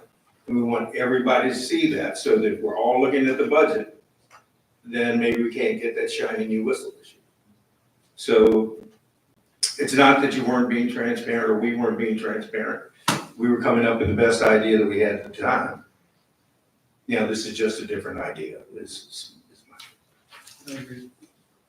Okay, sounds good. So January, you're gonna publish the Christmas wish list, as I would. And then in February, we'll have an overview presentation of where we are with all the departments. We're just kind of putting some meat on the bones here of this timeline. And that's gonna be at the regular session or? At the regular meeting in February. So let's backtrack. So in January, do you want, when do you want something presented at the January meeting? Letting citizens know I think we have a lot of, that the initial preliminary budget is out there, or high level presentation at that time. I just kind of get a feel for what kind of work we need to get done when. Is January too aggressive? I mean, I'm all for getting things out quick and transparency and stuff, but January is rather aggressive. yeah, I would think February would be better, and then March we can have a meeting. Plus, we have our retreat in January, right? So we've got that mixed in with all the council meetings too. So I would agree with Mr. Williams that maybe January is a little aggressive. okay, well, that's what I heard Councilmember Sullivan suggest, so I was just. Yeah, I was suggesting that when, at the January meeting, when the updated budget is discussed, that the public see how that differs from the original, from what the department wish list was. I mean, if they don't see that first set of changes that's made based on recommendations by the town manager, then they don't know that we have already been looking at being fiscally responsible, and we can't give the departments everything that they want. I have a question though, in that same, to the point of that, really, we are not budget professionals up here. We're just elected citizens doing the best job we can for our community.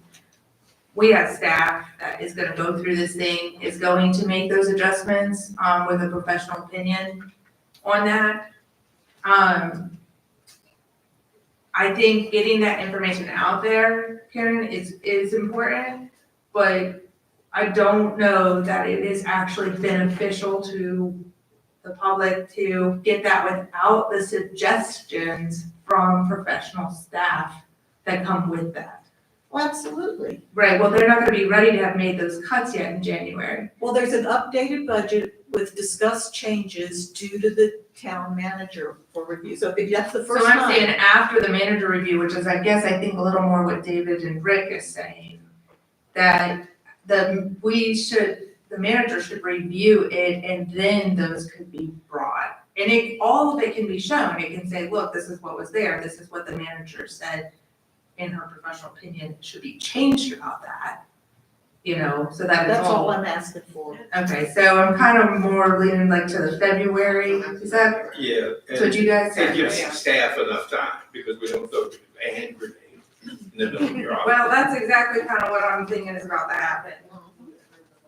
And, So to clarify, that it's the February meeting that will have the department heads. I think that's March now. Okay, that still puts us at the same. I know, we're right back where we started.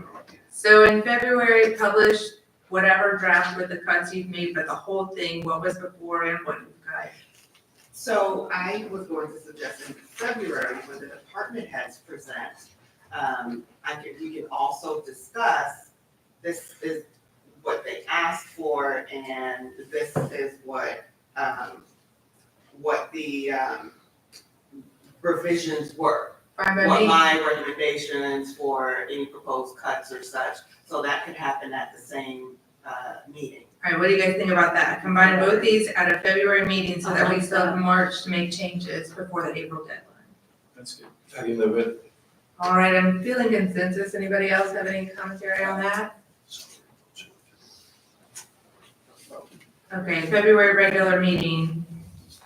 Work session or regular meeting? Probably That's a work session. Probably better in a work session, they're saying? Yeah, probably better in work session since it's discussion. Yes. It's not, it's not. It's a work in progress. 2 days after Groundhog Day, sounds good. Work session, February work session? Good? Yep. Okay, I think we came to some pretty good consensus out of that discussion. And CIP, I'm gonna come back to that item. Can a CIP be ready by that February work session? I think, Madam Mayor, we can certainly try, I think it would be aggressive, the planning commission does have to have a public hearing before they can send the CIP to you. But it could be a first draft, right? Yeah. It could be It in a could be a draft draft, form. yeah, Yes, ma'am. not the formal one, Yes, but a ma'am. draft. Yes, ma'am. All right, let's shoot for a draft CIP at that February work session, and we will be here. Maybe we can start that work session earlier if possible. It's gonna be a fun day. They're all fun. We do the establishment of. We live in a dream. January, we can get that on the radar. Yep, all right. Any other Do you suggestions? want to be any more specific on March? Well, I think by the March regular meeting, you have to comply with the April 1st deadline. Yeah. Or you do that via email. Oh, yeah, you've always done that via email. Yeah, and even after we have given you the, Final number. those final numbers, we can always make changes. We made changes last year. I know, okay, I'm not as worried about that deadline yet. No, I think March will probably be digesting whatever happened in February. Do you have a suggestion? I just want to know if you wanted like a formal presentation in March on where we're at, like kind of like just a high level, these are the challenges we're looking at, these are the factors that are influencing the budget at this time. Something like that. At every meeting until we get it Every passed. meeting, yes. And I think we'll have lots of input at the, from the work session after the department head, so yes, we should present that. You want something formal in March, a formal presentation? I think we're gonna have to do it at the town manager update portion of the meeting until we have a passed budget. Okay.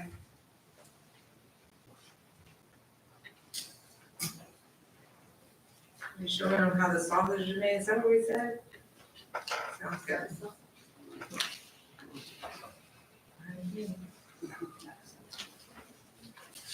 I think they know. All right. Okay, do we have an adoption then of this budget timeline, since they need to send out these letters in December so that they can get funding amounts back? What? No, I was just like, we need to make a motion, how do you want to? That's what I'm asking for. I know. Right, there's a move. Okay, we're telepathically communicating with one another. Somebody wanna make it? So moved.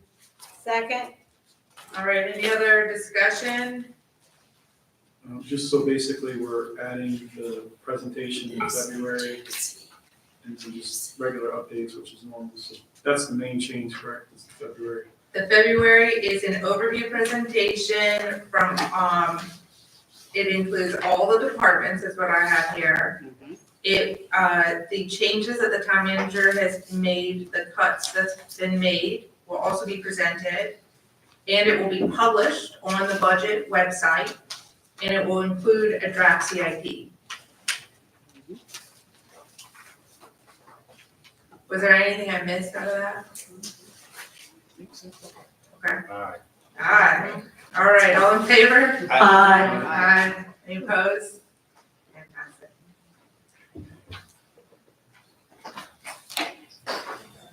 All right. Legislative agenda.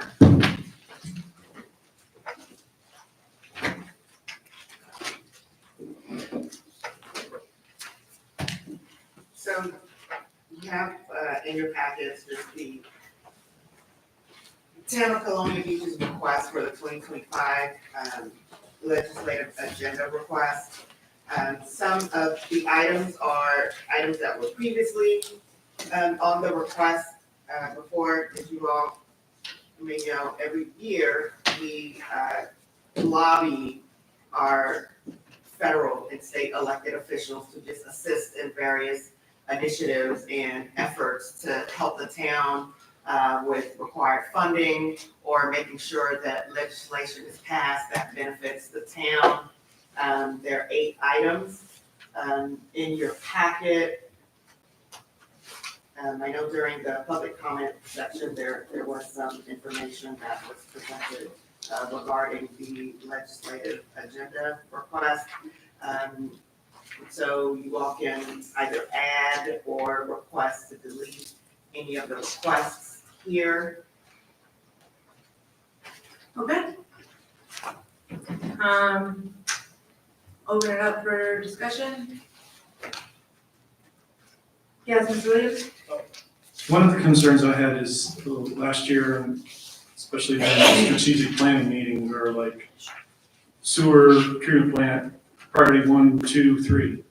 And this year, sewer treatment plant has completely disappeared off of this, even though I see hundreds of millions, not hundreds of millions, but many millions of dollars of upgrades needed to the sewer treatment plant, infrastructure. Do you like to add it in? Yeah, I think that should be back towards the top, or at least added back. Sounds good. Do you have agreement on that? Yes. Back up at the top. Number 1, Number 1. Am I hearing number 1? Yep. Going. Number 1. Are we doing these in a ranked thing, or is it just a list? It's not really ranked, but I do like number 1 to be, that's the first one. What do you think? Won't we have a ranked version of this after we come back from our retreat anyway? We can re-rank it at any time. Yeah. It's not really ranked. We really do look for opportunities in anything that gets on the list. Yeah. I think a lot of it depends on the mood of the legislature and what you really push for, depending on, I mean, that's just something that you have to massage with your state and federal decision makers as to where money's going. Yeah. The one thing I wanted to ask about is number 6. Are you talking about schools? Mm-hmm. Doesn't say schools. Yes, I don't know. I didn't write this, so, but yes, it should say schools. Required local match to the school budget. Right, so that is something that is at the legislative session right now, and there is, we talked about before, there is a school funding formula from the state that gives us a mandate to fund the school system. It is disproportionately, difficult for rural communities. The state knows that, they are recognizing it. There is a subcommittee formed in Richmond to review the funding formula and its effect on rural communities, how they can administer more state aid without forcing it into the local match. So that's why just a little more information about that topic and the fact that, as you mentioned, Dr. Sullivan, that it is one of the topics that is receiving attention right now. And so we want to have a stance and an opinion on it. It would be good to make it formal. As we know, our local required match has gone up over twice of what our actual growth has. And long term, our concerns are that this is not sustainable. So I would actually put that, if you want my opinion, I know I'm not gonna be here, I would put that up to like number 4, above the broadband and the request for funding for the town, or actually ahead of the town here. Well, we can just take the numbers off. I'm not really concerned about those. Well, it's just like, that is a huge part of our budget. It's it's increased our budget by $1 million over the past 2 years, I think. $1.5 million. Yeah, so I think that should be a real priority for the legislative agenda, is to push for that and maybe work in conjunction with other rural communities in lobbying for it.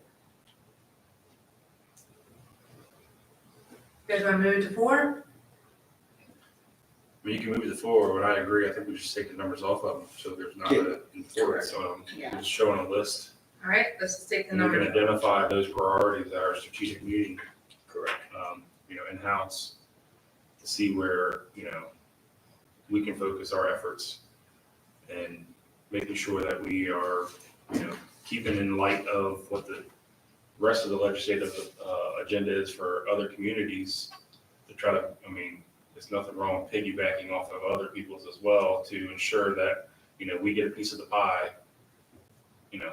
There's a budget committee meeting about this required local match in December, and if we pass this, I think we should formulate this opinion and submit it to the committee. I You agree. understand what I'm saying? Okay. So that's kind of, yeah, these are timely and I don't wanna, I don't care so much the numbers, we can work on that, but I don't wanna miss opportunities that are happening right now in these subcommittees ahead of spring session. So we're adding, the sewer stuff back. We have that line item and I don't know why it's not on here, to be honest with you. But just put it back at the top, take off the numbers. And number 5, we've taken the dollar amount away from the CIP. I believe that's what's going to be presented. Do you wanna mix it off here? Or you wanna keep it on here? We can request anything, right? Sure. But it's, so I don't, found money's always good money. But right now, we're not making plans on getting funds for that. So if we removed it, we can always add it on later. But if we're just requesting, that's fine.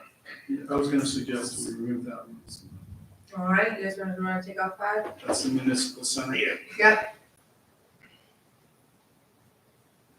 Okay, I'm not hearing no, so. Well, I would disagree, simply because we desperately need a new police station in town hall. And I think it should stay on as something that we are constantly asking our legislature to help us with, because we can't really afford to do it.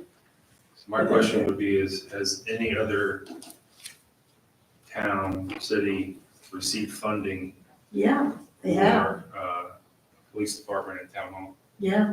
Okay, then I'll leave it. Okay, put it at the bottom, but. Go ahead, No, I'd also say too, and it's true, I know that people do not like spending money, but when our own town center today, our town hall, I went to meet with Natasha, the bathrooms don't work. It's disgusting. So there's an issue in the men's urinal in where employees work, that's shouldn't be stood for, and then there's also a clogged women's restroom toilet that can't be used. And I believe our handicapped bathroom is also busted. So that building is just continuing to suck money out of this town, and it's obvious. And I quite think it's, the conditions to work in, if the toilets are not working in a stall next to you, that's silly. Like, we're past that. This needs to be corrected, and I think it should stay on as well. Yeah, but you're talking about a $15 million price tag. There's no price tag on this, is there? There will be, yes. It's We're talking requesting about funding to legislative we're talking agenda. about funding. Yeah, it's to She's ask saying there's not a the price state, tag on the chart. to ask the state. This isn't for us asking in the CIP. We're talking about the state legislative agenda right now, Mr. Williams. For the entire amount, 15 million, whatever it costs to build each. I just know that building is as old as the hills. Okay, the question is, does it stay on the agenda where when we're talking to a legislature, we present the whole document to them? We find where the avenues are of pass forward on maybe what item they have a subcommittee meeting on, or maybe what item they're interested in, or maybe what item they know money is coming from, and we try to align that. That's how this works, and then we go back and we work with them through that. And sometimes we have to end up going to some of these meetings in Richmond, and then hopefully it gets part of their budget, and so it's just a request that's on the paper. That's the key word. I think the short answer is we keep it on there. For one of the key items is public safety. If we're combining our town hall with the police department, if the legislative wants to provide the funds for the police department, and then we can come up with the money for the town hall, or vice versa, however that works. I'm wondering if we shouldn't add in, assistance for funding to the rescue squad building. I mean, doesn't hurt to ask. Just, I I think don't know that if should be added, and I also think that we've got, I think it's 2 years down the way, we've gotten something, an agreement with VDOT to do the Dwight Avenue extension, and we can't afford, we don't have the money to match that grant. So that should be, something that, I mean, you've gotta be looking forward. You can't just say, what are we gonna get this year? You gotta be looking forward. And this legislative agenda, it might be on it this year and next year and the following year. But it's gotta be in the forefront. And with changes in town council and, people that weren't here when we voted to do that Dwight Avenue extension, that's hanging over our heads. I think it's important to realize that, yes, we do have new people coming in. We are going to have a retreat. This is a request list, okay? And there will be different priorities for other members and so forth. And it can be updated. Yeah, exactly. It can be updated if in Precisely. January, then, we Precisely. wanna change it, we can change it. Right, so, getting to a lot of agenda, what is here now and what's gonna be here 3 weeks or 2 months from now. I'm not sure it's time well spent. But there are a lot of things we should request, but we need a new council to figure out what those things are. Right, so we, Add water, keep the rest, let's go. all I right, don't know if that's- it matters or not, but I remember India said that that it was very beneficial to have this as a unanimous vote, so. correct. So That if is you don't, if you want it to be unanimous, the municipal center, in my opinion, would have to come up. All right, throwing on the sword. Yeah. Who else? Anybody else? So that's India's advice, and India's not here right now. Correct, she's not the town manager. I was just saying what she said. No, There's a lot of advice that we didn't necessarily think. The reason I'm saying that is I feel like we need more public discussion, more public support for the municipal center, other stuff. Are you saying we don't need one? Because all this is saying is that we need one, that we does, are you saying we don't need a municipal I'm center? saying that the public has to weigh in and make the The decision. public doesn't not work us. there. There's some things this town has to spend money on that are not, they're gonna cost the public if we don't get money from the legislature. Okay, we're getting heated Yeah, over we a document that can be changed. And the document that will be discussed 2 months from now, where we will be able to make any changes that we need to make. Now, frankly, since the word request is there, I don't have a problem with any of it.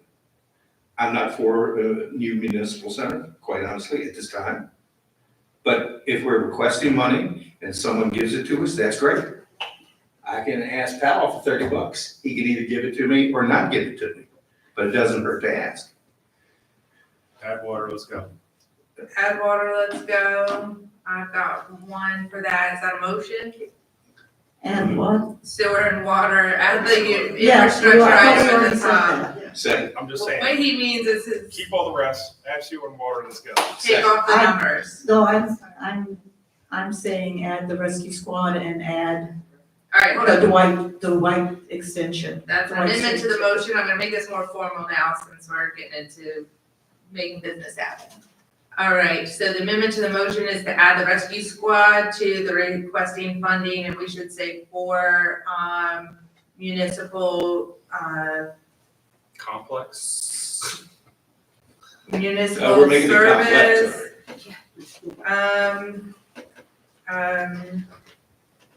Trying to think of the word for buildings. Another pretty word for that. Anyway, adding the rescue Why can't we squad. use the word municipal center? Is it because? We can't use the word center, I was just adding the squad into it Into and that, then, okay. So it could just go in the parentheses. Yeah, it is, can. Police Rescue department. All right, all right, all right. Rescue squad. adding the rescue squad building in there.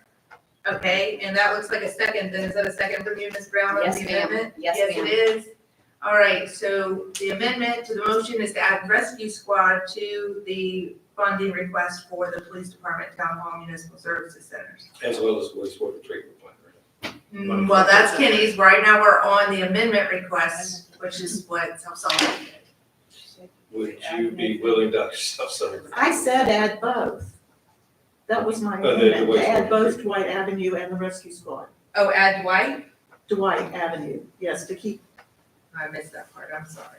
The wastewater treatment. Just a note on that, we've already gotten a 50 match whatever grant from DOT, so I'm not sure how with the legislature. I don't know how it works, but I know we don't have the money to match that grant.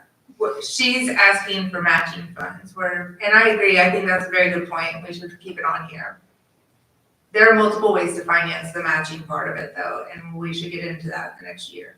But that should go, I would say that's a good addition too. So right now, the motion on the floor is to add rescue squad to the municipal center items and the, matching funds for the Dwight Avenue extension. And have we already added the water and sewer? Yes, and the water and sewer is on Kenny, but you amended Kenny's motion, so right now we're dealing with Okay. you, and Okay. then we will go to Kenny. Okay. I will second the motion. Okay. All right, so that's what we're doing on this part, so I'll do a roll call vote on that. Aye. Aye. Aye. Nay. Aye. Okay, so that was a nay to adding the rescue squad and the Dwight Avenue extension. Nay to the municipal center. period. That's, That's okay, rescue we're squad. not voting on that right now. Do you wanna Yeah, add but I the? have to say that, because I don't want it to look like you're trying to make it look, or. I'm about to vote on the municipal center right now. That I'm opposed to, the Okay, so right now, rescue squad, I'm not opposed to the rescue squad is added in here, okay? So just so you fully understand, everybody out there understands, the rescue squad is added in to line item at 5, and Dwight Avenue is added in at the bottom. Now we are on to adding the,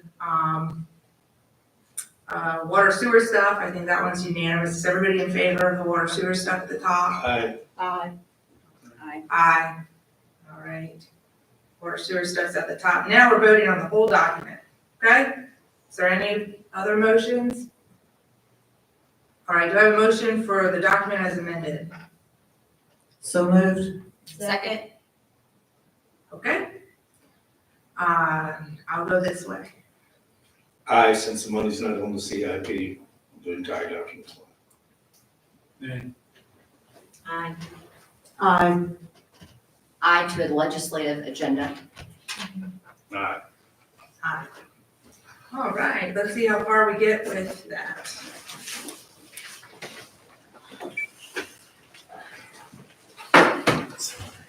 All right, next is just setting the public hearing date for December 18th to the zoning text amendment. I will not be here on the 18th. I will be in the Poconos. No, just kidding, I'll be at Disney. I will be at Disney. I've planned it over a year ago with my son and cousins from all over the states. We're all meeting there. I move that we set the public hearings for December 18th for the recommendation from the planning commission for the new definition of the maritime district. Got it. Is there a second to that? So moved. Okay. Any discussion on setting the public hearing date? Yes. My concern is that we have three new members that'll be here for the final vote in January, or whenever we final vote, but they won't be here for the hearing process. I If feel they're like they gonna should do be- their job, they'll show up at this I meeting. feel like they should be part of the public hearing process. Plus, it's a week before Christmas. It's very bad timing. I just feel like we should just wait on that. I have no opinion. I think the people have been waiting for this for about 6 months, so I think that a vote should go to move at least the public hearing date forward. I will not be here to actually make the vote, but the other ones will, so hopefully you all can make a vote, but I think it makes sense to at least put a public hearing on the agenda prior, and I would recommend that future town council members attend meetings.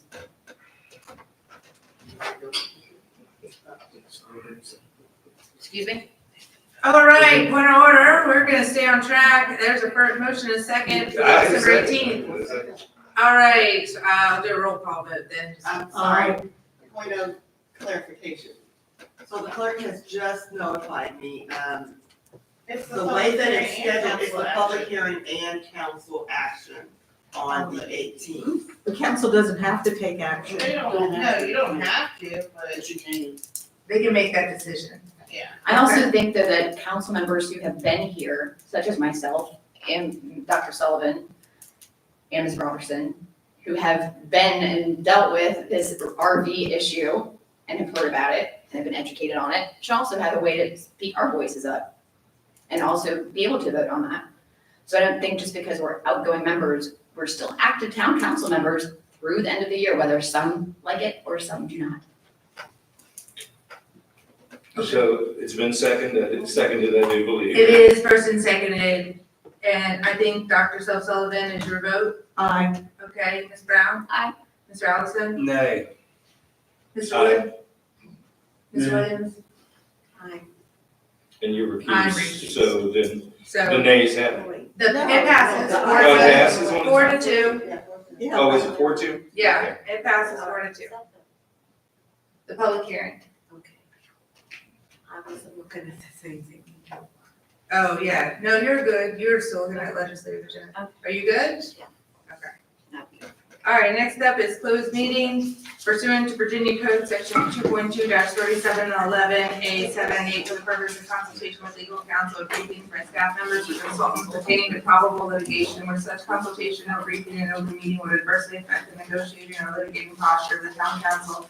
In consultation with legal counsel retained by the town council regarding specific legal matters requiring the provision of legal advice by such legal counsel. All right, we're gonna go in at 8:26.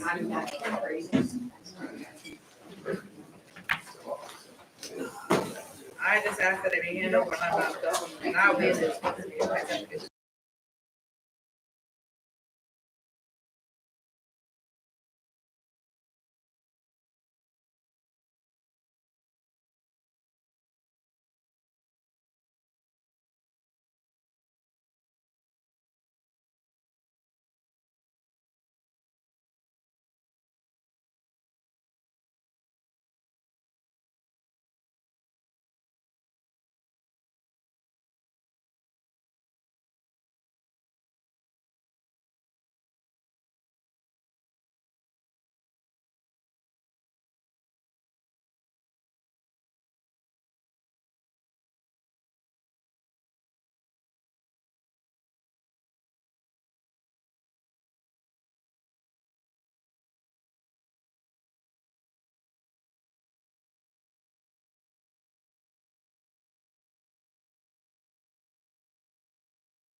How did I lose so many of them?